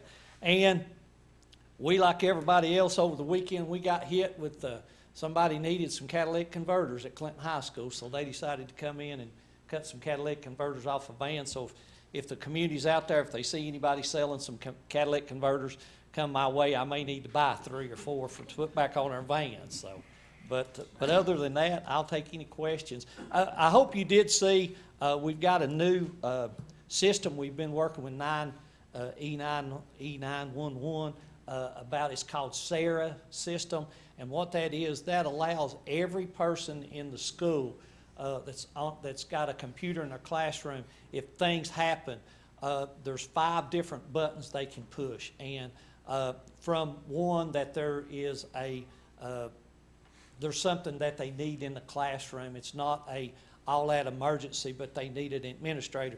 And they would push that button. It would go to the SRO in the school. It would go to, if there's a custodian, it's on that list, or it would go to the principal. All the way up to there's an active shooter in the school. They push that button. It goes directly to the principal. It goes to 911. It goes to every SRO in our county. It goes to me. It goes to Mr. Deal. And within seconds, we get those texts and emails. So that's one of the great things I think is going to be an enhancement of what all we do have. It actually, too, we're working with 911 to put our cameras, a bank of cameras in there. So when that does come up and it says it's at Andersonville Elementary School, it's in room 313, then automatically those cameras will go to 313 and they can see what's going on in that place. So it's going to really and truly give us boots on the ground before they even get there. They know what they're going into. So I'll take any questions. Commissioner Yeager. Dr. Parrott, did you say 85 new teachers this year? Yes, 85 new teachers. If you had to make an estimate, what would you say were retirements versus regular departures? I would say probably 10 retirements. We had a lot left to go to make more money. A lot of people just got out of education. Those are things that I was talking to a lady in Lenoir City, and they're really a lot smaller district than we are, and they hired 40 new teachers. And so I think it's a trend that our teachers don't stay for 30 years anymore. Yeah. We hope they do, but they just don't stay that long. So we're working on a plan. As you know, there's the TISA funds coming out. We really need to look at longevity of our teachers. We do really good up to about 10 to 12 years, and then our step raises drop off, and we lose that knowledge. And I think that's what hurts us. Okay, thank you.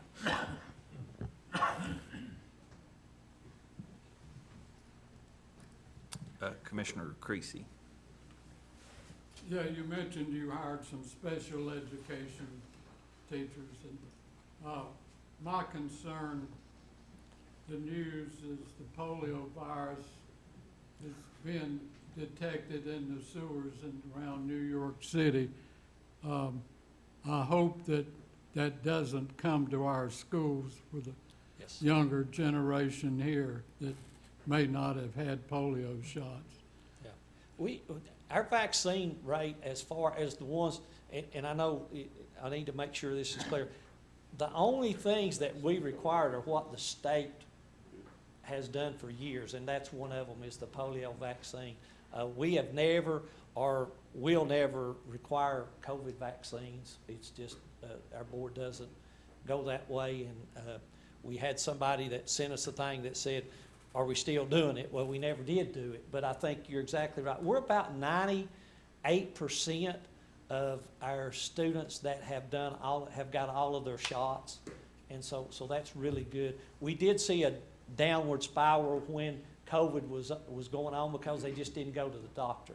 But I would hate to see that come back. We eradicated it once. I don't want to see us have that again. Thank you. Commissioner Scott. Thank you. Dr. Parrott, thank you for being proactive with these schools and the safety of the children and the staff. Thank you for the Teacher Supply Depot. Thank you for allowing me to be principal for a day. I appreciate the ability of having the hands-on education as opposed to by word of mouth. And I simply just wanted to thank you very much. Thank you. You're always welcome to Anderson County Schools. No, you shouldn't have said that. Thank you. We're looking for a few assistants or something like that, Commissioner Isabel. Thank you, Sheriff. Dr. Parrott, you was talking about the schools already busting out the things. We're looking at about 600 new homes in just the Anderson County area, 1.5 children per household. How are we gonna handle that? So we are, Andersonville, when we built Fairview, Andersonville was at about 400, a little over 400 students. So up in that area, Andersonville was at 295 or maybe 305. So we could put another 100 students in Andersonville. With adding on at Norris Middle School, we believe we can hold 550 at that school. Our high schools, the way we schedule people, we're good about 1,300 at both of our high schools. I think there may have to be some rezoning at some point to make sure that we don't overcrowd one and we've got room in another school. So There's like 188 homes for Longmire Road. Where would they be zoned at? Of course, that's still in the county, across the street's the city, but. right now, Longmire Road is zoned for Dutch Valley. Okay. So it would work. The middle school can handle it and the high school can handle it, and there's always, we've got to build a new school in Claxton. That's still on our list, and I think, again, trying to look ahead, Fairview, we may have to build on at Fairview. You've got room at Fairview to build on. That's a great thing about county commission and the school board is when they purchase that land, you can do that. You've already had one renovation and extension at Grand Oaks. There's room down there to do another one if we needed to. And then rezoning, maybe putting more students going to Norwood Middle School. Norwood Middle School's got about 180 students. They could hold 300 if they needed to. So I think we've got the capacity. It's just moving them around. The great thing is they're all great schools. And I think that's where people, it would be different when my students, I remember when my kids were little on Bethel Road, they went to Norris and then they rezoned it for Andersonville. And that was, at that point, I just started, they let the ones that were there, but we had to take them to school then. But I think those are some growing pains that we've got to do. But I think that was one thing we've started last year. The board's looking at a 5, 10, and 20-year plan.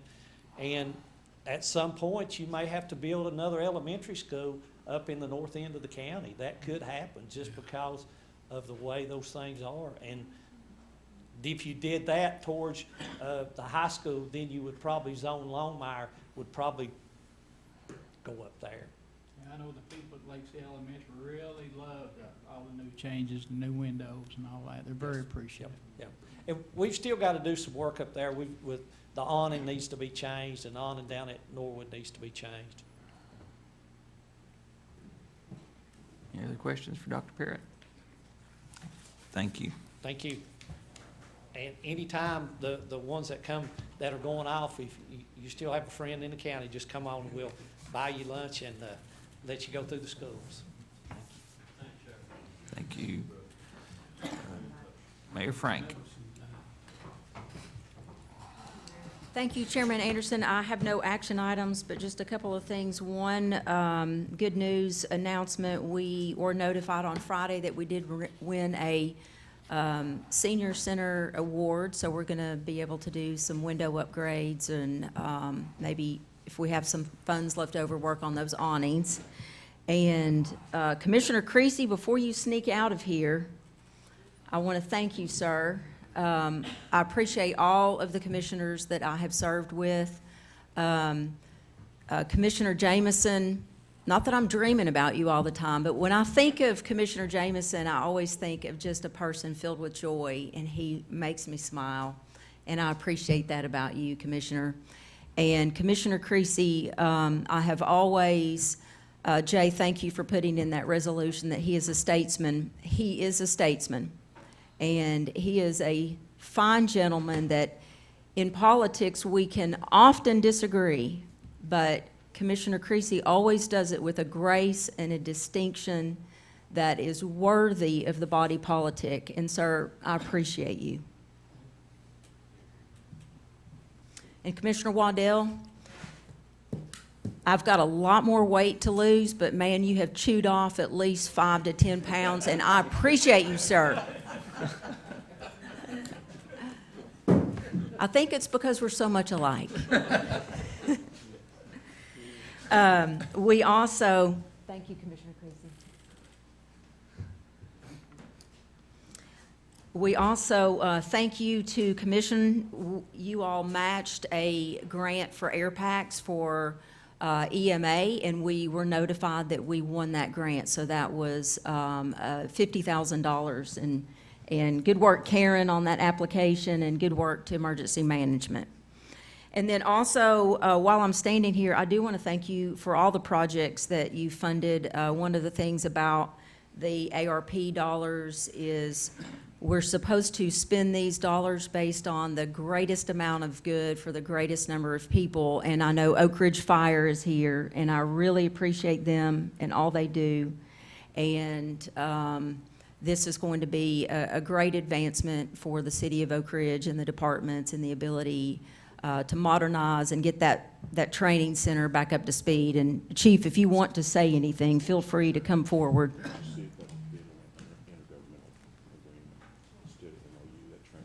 Thank you, Mayor Frank. Thank you, Commission. We have really greatly appreciated on behalf of Mayor Gooch, Dr. Watson, Council, thank you all. We look forward to the MOU. We do not have any problems using our facility for the volunteer fire departments. I myself was a volunteer. That's where I got my start. I know exactly how it is for those volunteers. My family actually still does that. If you'll Google Jefferson County, that's where I came from. My family's all over that. So thank you all again. And again, it's available for their use. So thank you. If y'all have any questions, feel free to take questions on that. So thank you. Thank you all again. Thank you. Appreciate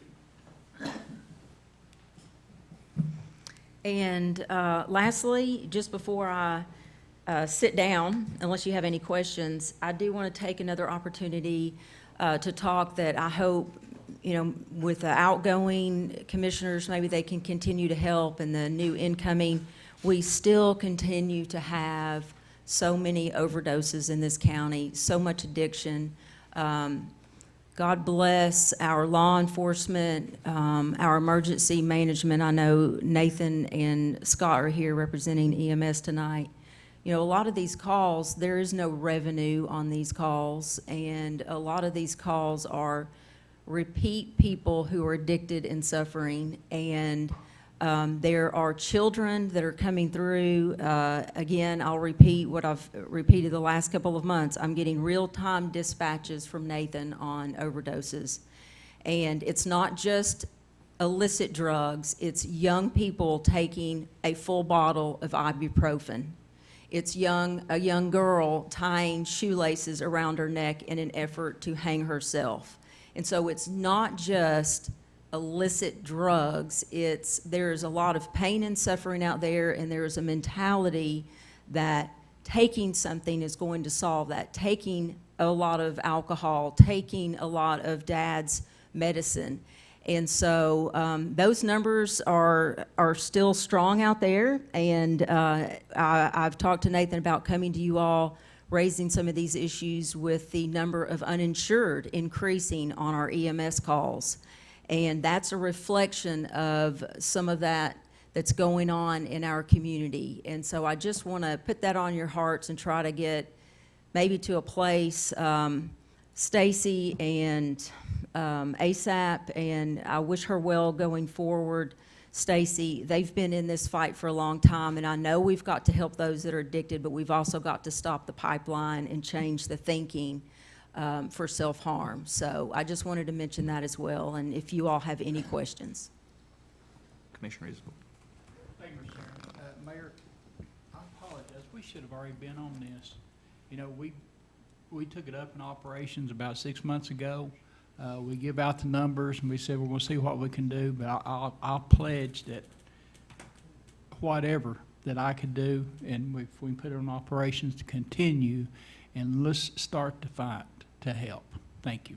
Thank you. And Commissioner, I haven't talked to Robbie yet, but we are supposed to get at least a first level of funding for opioid settlement. I think that first level is like $38,000 or something, and maybe we can, you know, do a consultant or do something to look at a study, or I don't know. I mean, I can't hardly get off the hamster wheel to devise a plan myself, but there's a lot of work to be done. I know we've got a drug court that's doing a great job. You heard from Judge Spitzer on that. I think he's intent upon expanding that. He's talking about a lot of outreach to women, but there's just a lot of work to be done in that particular area.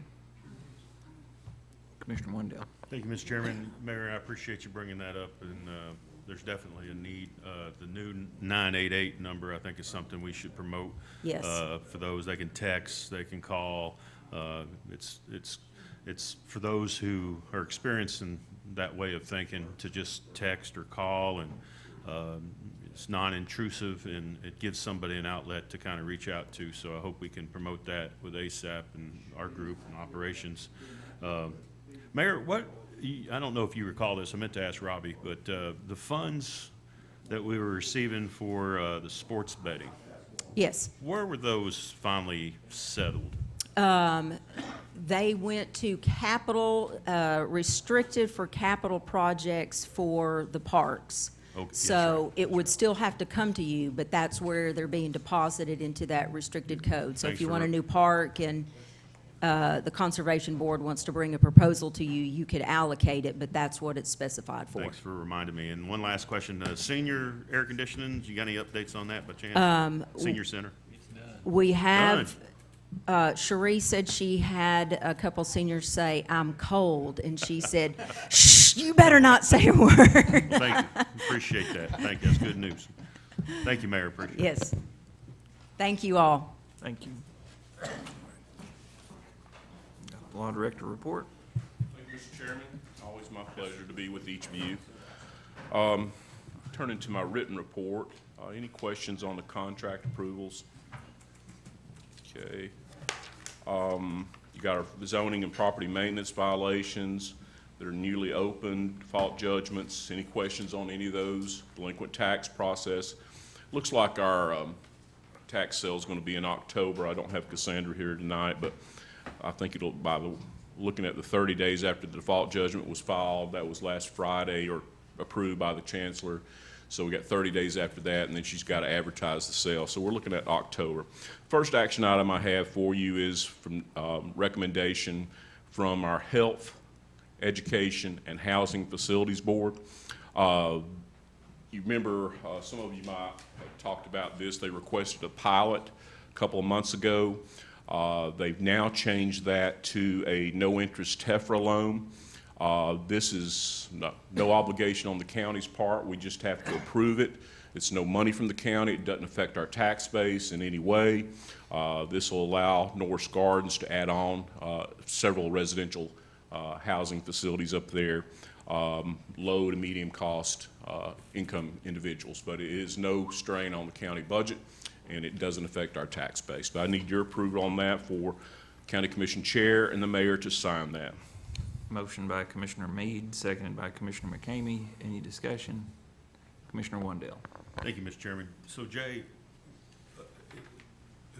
who is asking us to do this resolution? The Health, Education, and Facilities Board. Okay. That's one of the county boards that's listed on our county board site. Mayor's in favor of this? Well, we've talked about it. I don't know which way she tilts on it. But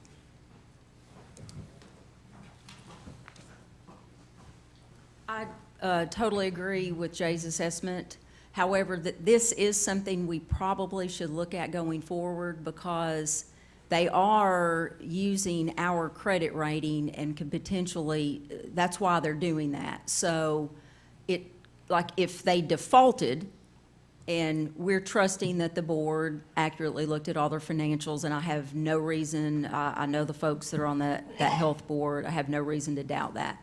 But it is something that if this starts being a strategy, that it could potentially affect Anderson County, and it might be something we try to wrap our minds around and closely watch. So you're okay with this one? Yes. Okay, thank you. I appreciate it. Thank you, Jay. Did the, I know the city council in Norris, when it was coming across as a pilot application, they were kind of hesitant because of their, what it would cost. And did they pass this, or are they? They don't have to on a to? TEFRA loan. Okay. Only the county legislative body does. Okay. And the mayor is right. This could become a problem in the future.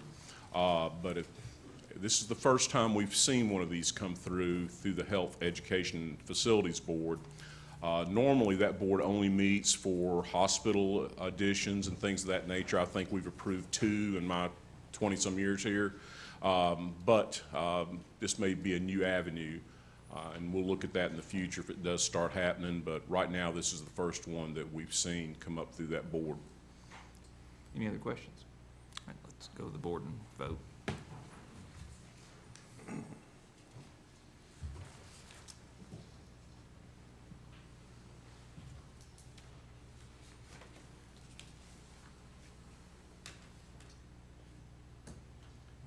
I guess he's absent. 11 yes, motion passes. Thank you. The next one I have is the addendum to the medical director contract. This will expire in June, and we'll have to recreate a new contract at that time. Nathan's looking to expand the services. This is just a quick addendum to shore it up until June of next year, 2023. Motion by Commissioner Meade, seconded by Commissioner Smallridge. Any discussion? Let's go to the board and vote.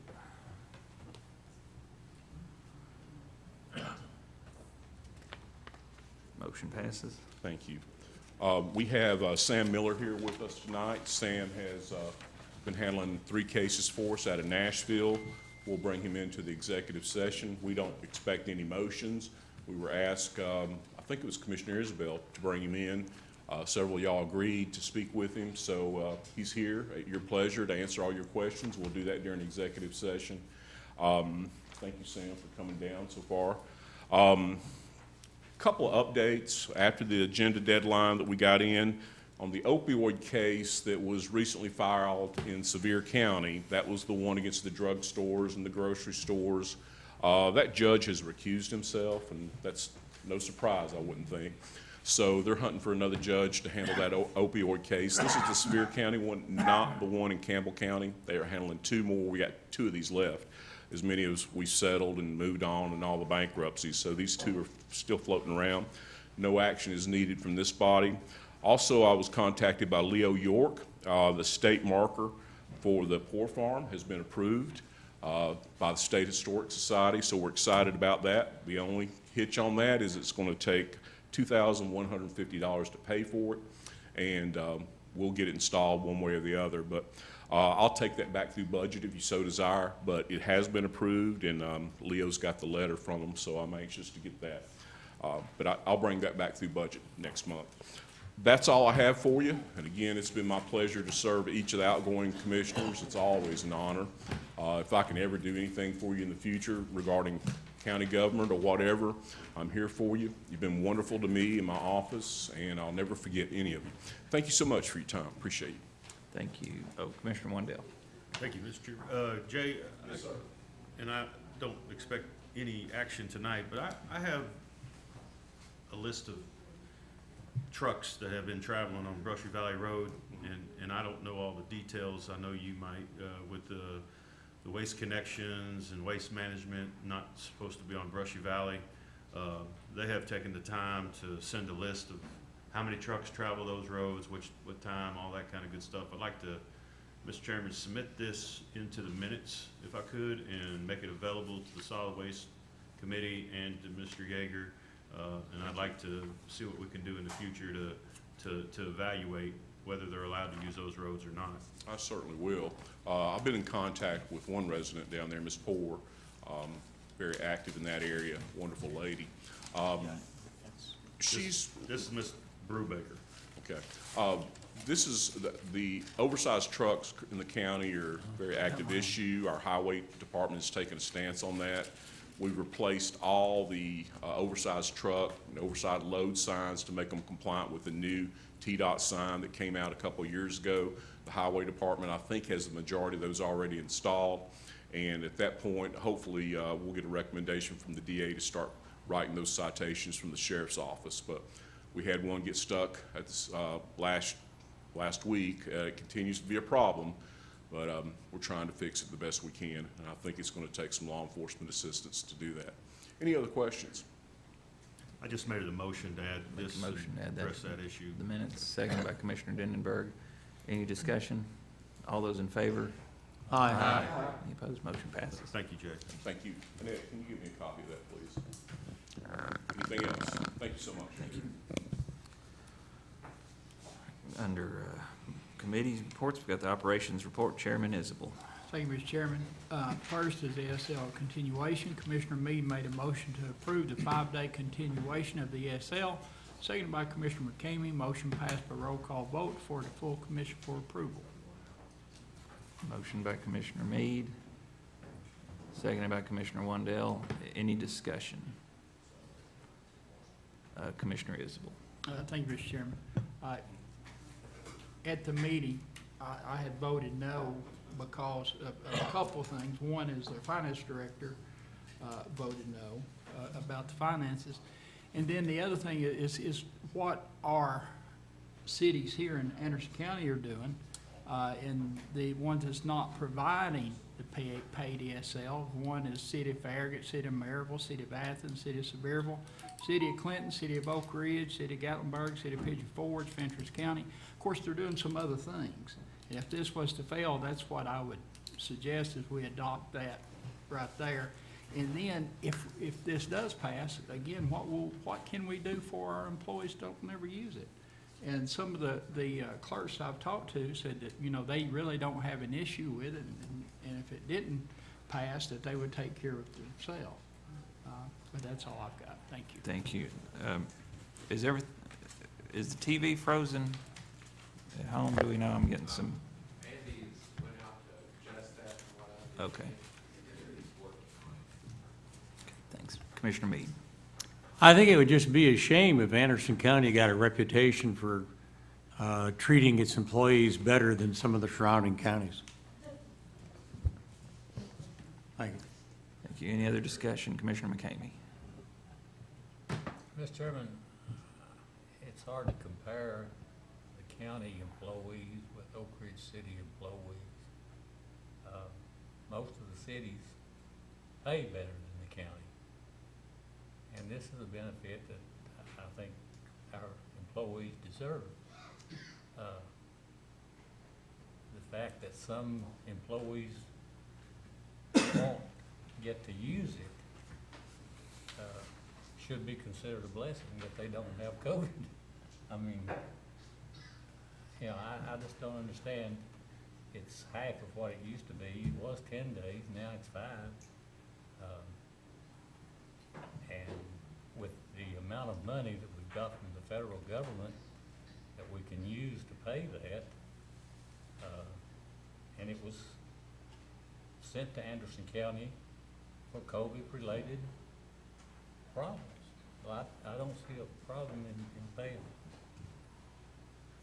Commissioner Val. Thank you, Mr. Chairman. I agree with Commissioner Isabel on this particular issue. During the height of the COVID issue, we had probably half of our staff that was out at one time, and the other half banded together and worked 7 days straight, up to 16 hours a day. And, you know, the overtime obviously was there, but we've had a lot of employees that came to work, took the chances, wore their masks, wore their gloves, took all the precautions, and they were there every day. And I don't see what additional pats on the back that we can give them. I understand Commissioner McCamey's point that they should be grateful they didn't catch it, but they weren't very grateful when they were working 16 hours a day and then having to go home and get into bed and just sleep a little bit and come back. Some of them, I think, actually slept at the jail. So I would certainly look at doing something for them, but I don't think this is the right way to go on that. Thank you, Mr. Chairman. Thank you. Any other discussion? Let's go to the board and vote.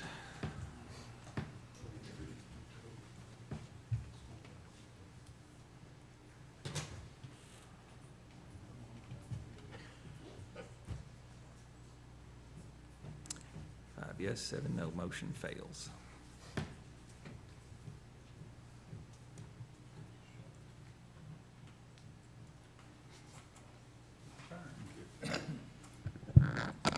Anderson County Tourism Emergency Action Plan. Commissioner Meredith made a motion to approve the Tourism Emergency Action Plan, seconded by Commissioner McCamey. Motion passed to forward to full commission for approval. Motion by Commissioner Wandell, seconded by Commissioner McCamey. Any discussion? Let's go to the board and vote.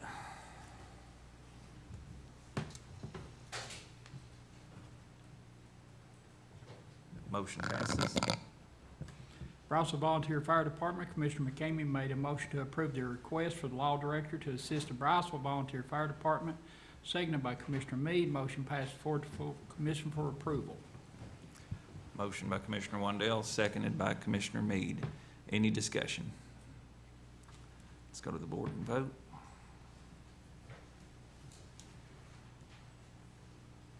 Motion passes. Thank you, Commission. All right, next we've got the Animal Care Advisory Committee. We do. Mr. Chairman, I think we got one more Oh, I'm sorry, did we? on the operations. Oh, sorry. The Pine Meadows Bend Mobile Home Park. Yeah. Okay, that was one that was, we'll go ahead and take the full commission anyway. Pine Meadows Ben's Mobile Home Park, Commissioner Wandell made a motion to have a community meeting on Tuesday, August 30th at 6 p.m. at Optimus Club, Claxton Community Center. Seconded by Commissioner Meade. Motion passed unanimously.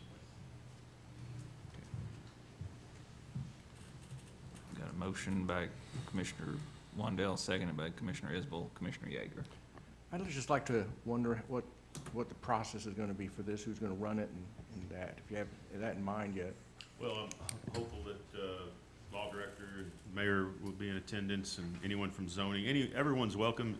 I had a gentleman from Ben's out here talking to me earlier this evening, asking if full commission was coming. I told him that's not usually what happens, but obviously any commissioners are welcomed and appreciated.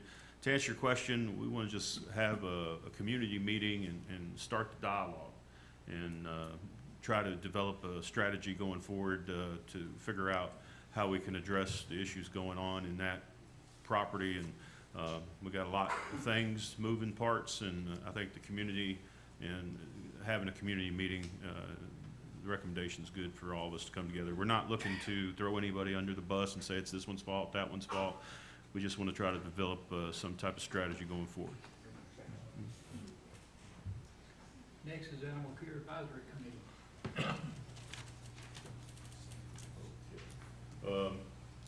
What about the other motion? Anderson County Highway Department on the operations? It's the next one over, I think. Oh, okay, over here. Yes. Okay, yeah, that wasn't to go before Commissioner, but let's read it anyway.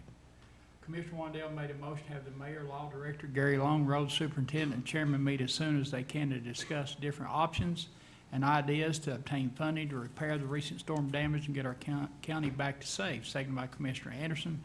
Motion passed unanimously. Motion and a second. Any other discussion? Let's go to the board and vote. Is that from the last one? I think they already have. Sorry. Clear off. Here we go. We didn't vote on We didn't vote on We need to continue if you do or don't, because if we go back, it will affect the next vote if you make. I'm good with seconding the motion. So this one is for the Claxton meeting. Is that right? This motion up here? The motion and second, yeah, we're voting, I guess we're voting for the Claxton meeting again, and then we'll start over. I think we had motions, we just didn't push the vote. Yeah, okay. Is that right? This is for the, Anderson County Highway Department, the meeting. Okay. I'm yes on both anyways. Let's roll. Okay.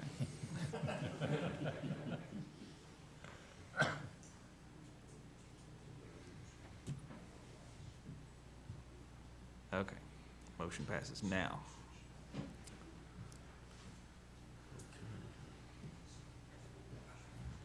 Now we're ready for this advisory committee? yes. Thank you, Mr. Chairman. Appreciate your help. We met, Animal Care Advisory Committee met on August 2nd at 6 p.m., room 118. We had a very good attendance. All of our members were there. I think we had one that was not there, and of course, she was out sick. She'll be with us next time. Commissioner Denenberg, glad to have her back in action. Law Director called the meeting to order, then we elected a chairman. I was elected, and Mr. Stephen Newby was elected as vice chairman. Motion was made by Stephen Newby for members of the board to review the remaining list and decide if a subcommittee needs to be formed and present to the mayor, seconded by Robin Belowski. The motion passed. Yes, yeah. Well, we need to get some minutes done. I know Jay's been doing about 1 billion things in his office, and I appreciate it. Thanks to Annette, she did that off the recording. Thanks, Annette. Thank you, Annette. I appreciate it. Do we need to make that, I don't think we need to make that a motion. There's really no action on there. We'll discuss that internally a little more. Then there was a motion made by Commissioner McCamey for the committee to meet monthly, first Tuesday, 6 p.m., room 118, seconded by Stephen Newby. Motion passed.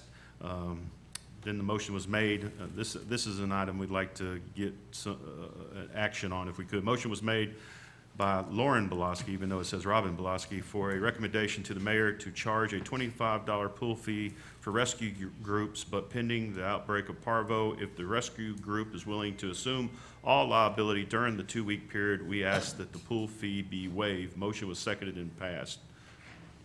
Mayor, do you have any issues or concerns with that motion you'd like to address before we take action? Remember, the mayor has 45 days after the delivery of the minutes to look at this issue. I know she's been busy, so.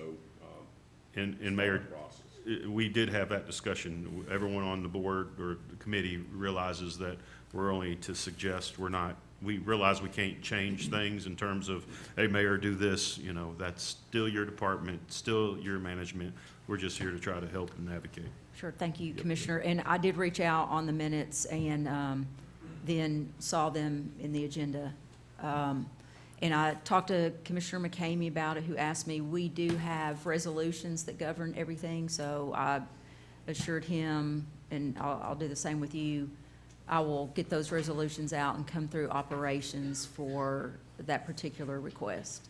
So 'Cause do we'll we, just need to amend, what I'll have to do is, before in the resolution, we had, and it's been a while since I've looked at it, we had the authority to allow rescues to pull. okay, And so then I guess with Brian's departure, there was confusion. Maybe some let them pull, some asked if they could pay. And so we need to, if we're going to do a pull fee, you would need to authorize that, because what I have in the resolution is the allowance for them to pull. would it make more sense for us to, if we could, the new gentleman that has been hired, and what's his name, I forget, I apologize. Damon McKenna. Mr. Damon McKenna, would it make sense for us to meet at the next meeting if possible and have Mr. McKenna come and kind of give us an overview of what his thought, the meeting went very well, there was no Sure. arguing, no challenging, it's just we want the same thing for all the animals, and I think it's a good group of folks. Would that be possible, so he could kind of give us his thoughts, and we can put our time and energies into what could help him and the Sure. shelter? Well, let me just address this conversationally. I will come back with a resolution amendment for the fees. I'm very willing to work with anyone and everyone, and right now, Dr. Garrett is actually coming down on site. I had the first meeting with him. He's been there. He's looking at all of our protocols and procedures. He's getting us equipment that we need, a list of materials. Speaking with Damon, but I will be completely frank with you, no pun intended. There have been a lot of things that have been said, and a lot of things that have been said that are not true about myself, about others at the facility. And I actually consider it bullying and harassing. And in this particular room, death threats were made and nothing happened. So I will tread cautiously. I want to work with everyone, but also I am a person with rights and privileges and am free to operate in an environment that is not that environment. And I'm going to use one example that happened on Friday. A dog was pulled. One of the members of the board did a post, and she said, "This dog is taking her freedom ride," and this member of this board praised two of the animal control officers and left out the third individual that is there caring and has probably cared for this particular dog more than either of the two officers. And things like that are passive-aggressive bullying, circumventing bullying rules, laws, and policies. And so what I want to do is get on a path where I can communicate. Veda Oberlin shot me an email. I immediately reached out. Well, I didn't immediately. I apologize that I didn't immediately reach out. But I did thank her for the email, and I suggested one thing that we need to work on, and I will continue to suggest other things where we can all facilitate and work together. But I cannot be expected to operate in an environment where, frankly, I'm hated. And so that makes a very difficult path forward.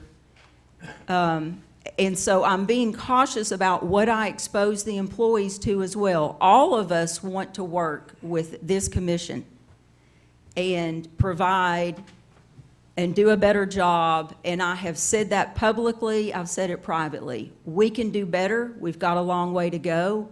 We're going to get better. We're going to do better. But I just want to be careful and earn trust along the way to where I can put those feelings aside and know that my person will be respected as a person, not as the mayor, but just as a person. Well, Mayor, I apologize, I haven't heard anybody threaten you, and I'm not doubting you at all. Obviously, you're very passionate about it, and I would be as well if somebody threatened me. As me and you both know in politics, we don't please everybody. I know that, yes. Usually that's a sign you're doing the right thing. There's some people that don't always question what you're doing. I can only tell you what I experienced in the meeting, and Commissioner McCamey was there, he can vouch for it. There was no discussion of negative thoughts towards Mayor Frank or any of that. It was none, zero. It was no animosity. There was no questioning of who you hired, who you fired, who you're gonna, at least it wasn't discussed at the meeting. That was the purpose of this committee, as far as I'm concerned, is to strategize and how we can go forward. I certainly respect your reservation of going in feet first, head first, whatever you want to call it. All I can tell you is report to you what we talked about. I was very encouraged with the meeting. I was very encouraged with the people that were at the meeting. And as we've said, and I said earlier, we recognize as advisory committee, we don't dictate who you hire, who you fire. You know, that's not our mission. Our mission is to help and guide, and that's it. And you still have the right to say, sorry guys, don't want to hear it. And we can go, well, what do we do now? But my hope is we develop a strategy so we can help, you know. So I think you've hired somebody very Extremely competent, yes, comes from yeah, Young Williams, 26 years Yes. of animal welfare experience, vet tech. And as I think I left you a message that evening after the meeting because I was excited. Each of those individuals received resounding praise from all the members. I don't know these individuals, but they all did. So I'm just hopeful that you could come to a meeting. You don't have to, but I hope you can come to the September 6th meeting. And I hope some of these individuals can come and we can just have it's kind of like the meeting we're going to have over in Claxton Community Meeting. If it starts off with a bunch of people yelling and arguing and we're not going to sit down and have as you would say, frank discussion, then Right. it's not worth doing. You know, we're not here we can argue all day, but I'd rather find solutions like you, and that's what you're about, I believe. And so I guess back to the minutes here. Would you want us to wait for your resolution to come back to us? I don't want you to feel like we're trying to change everything all of a sudden. You know, I think it's important from my perspective that the people you've hired kind of give us an overview of what they see the lay of the land should be going forward. Is that a correct interpretation? Yes, I think we're clearly partners in all of this, and I believe that. I absolutely believe that. So I'm only saying that, first of all, there's a lot to be done. Yes. And I've spoken with Kim in HR about this, and I think she's even advised several people, there is a lot to get done, and she's nodding her head right now. So, you know, what may seem very simple just to make this one little change, it may trigger other changes. But, You talking about this motion? well, no, just something in general. Okay. But no, on that particular motion, we have a resolution that already spells things out. And so I would need to amend it and then come back and amend that resolution and bring it to you. Because I think what they've done is actually put in place a fee for Okay. where in the past we haven't. Okay. So there was some community discussion that I had changed that. I don't have the authority to change anything. You all set fees, and The commission. yes, the commission does. That's not within my purview. Are you okay with this motion for the $25 pool fee, or would you rather us wait? I mean, it's your, I guess maybe procedurally, how are we going to operate on coming out of this committee? So if you're wanting me to act, this board's resolution says that you send things to the mayor, and then I have 45 days Correct. to respond. That's correct. And then if I just ignore you all, then you as the chairman bring it up at the committee and say, Mayor, why haven't you gotten back to us? Then they wanna So that's kill- why I reached out. I thought Nicole was actually taking the minutes. I reached out, and. Then they'll want to kill me. Yes.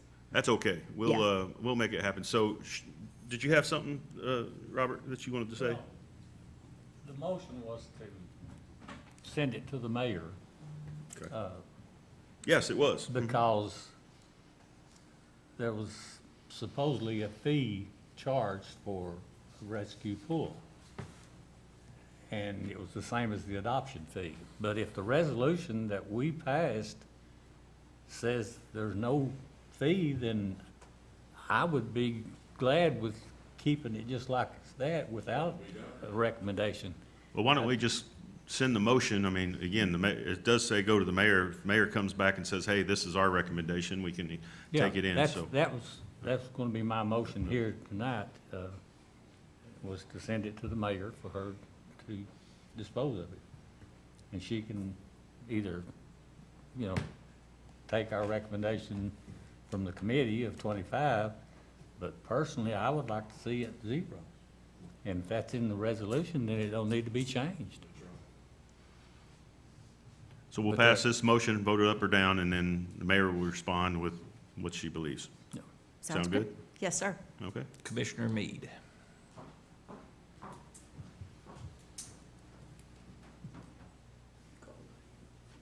Do you have a comment? Oh, it was something in passing at the very beginning. I find it interesting that the new committee is actually accepting motions from out-of-state residents.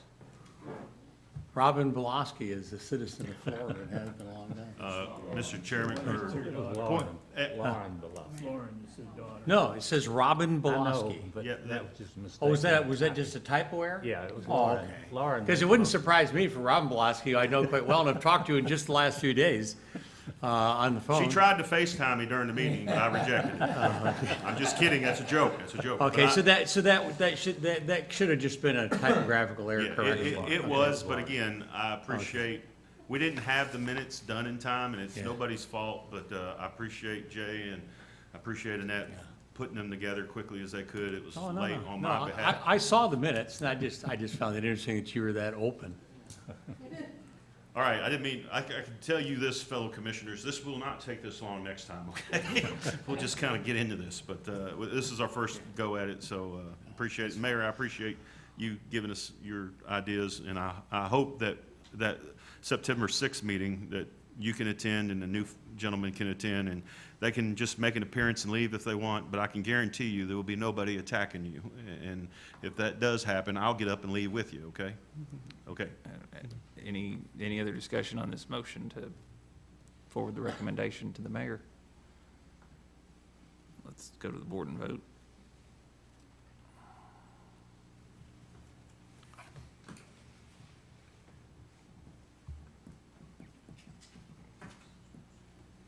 Nine yes, 3 no. Next meeting is September 6th, 6 PM, room 118. That concludes the report. Thank you. Thank you.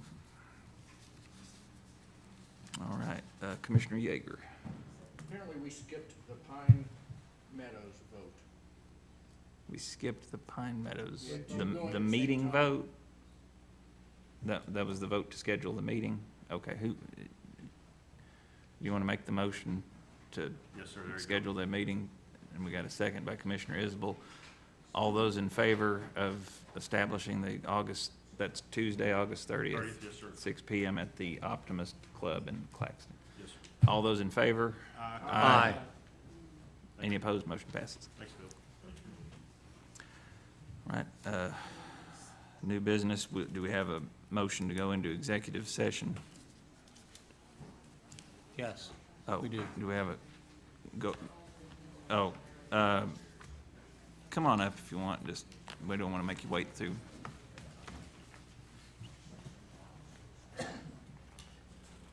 State your name and address, please. Beverly Kay. I live at 928 West Outer Drive.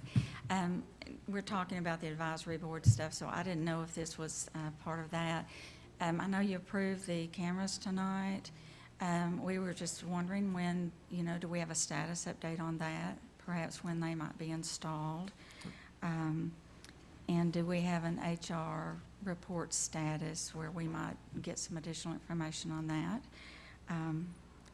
And I know the shelter had been closed for a couple of weeks due to the parvo. I think they were supposed to open today. We haven't seen some posts lately, so I was just wondering if the shelter was reopened and maybe what the status of the animals, how they're doing. Okay. Kim, do you want to give us a HR update? And then Brian, if you want to do the IT camera update. Sure. So as reported prior, was that the report was completed and submitted to the mayor. She is probably still in the process of reviewing. It's several pages long. Several hundred pages long. Okay, several hundred pages long. So it's a very detailed report. We tried not to miss anything. So I know everybody's wanting a quick answer. This wasn't that kind of review. It was very in-depth. We took everything into consideration, and it required a lot of time. And so it's going to take her some time to review it. So as I ask in the past, just please be patient while she does that. Thank you.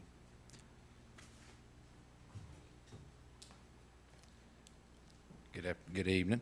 I have updates from AT&T. They are working on the AT&T fiber install. It is scheduled for October, the first week of October at this point, and the lines being completed under the ground that will go up to the facility, the pet facility. We've laid out with the engineers the design of where it will go. We've worked with the electrical contractors to have the positioning of the equipment and the grounding and the proper upgrades to the facility to hold the equipment.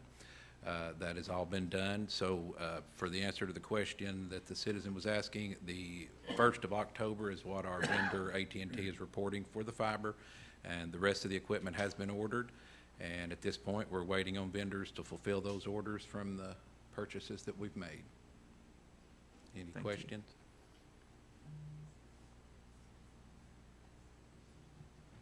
Thank you. Mr. Chairman, make a motion to go into executive session. All right, got a motion by Commissioner McCamey. Do we have a second? Second by Commissioner Smallridge. Do we need to go to the board, do a board vote for this? All those in favor? We do have to clear the room. Yeah, we'll take 5 or 10 minutes to get everybody out. Some of these people not be aware, we go into executive session, no one can be in here except the commission members that has to be Yeah. off the TV. We need to vote. And then specific people that have been on the line. All those in favor, going into executive session? Aye. One, Aye. we've got one no. 3 times, though. Yeah.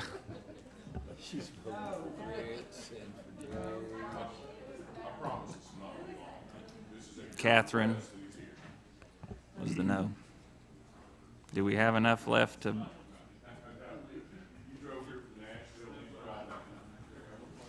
Oh, Lord. Are we off?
Any new business? Any old business? Not, all right, we will see you. September 1st is the swearing in at 10 a.m. for the new commission. Is it 9? 9 a.m., excuse me, we backed it up. Yeah. 10 is, okay, 9 a.m. will be sworn in on September 1st, 10 a.m. special called meeting, the county commission. Everybody's nameplates. Thank you. See you in September.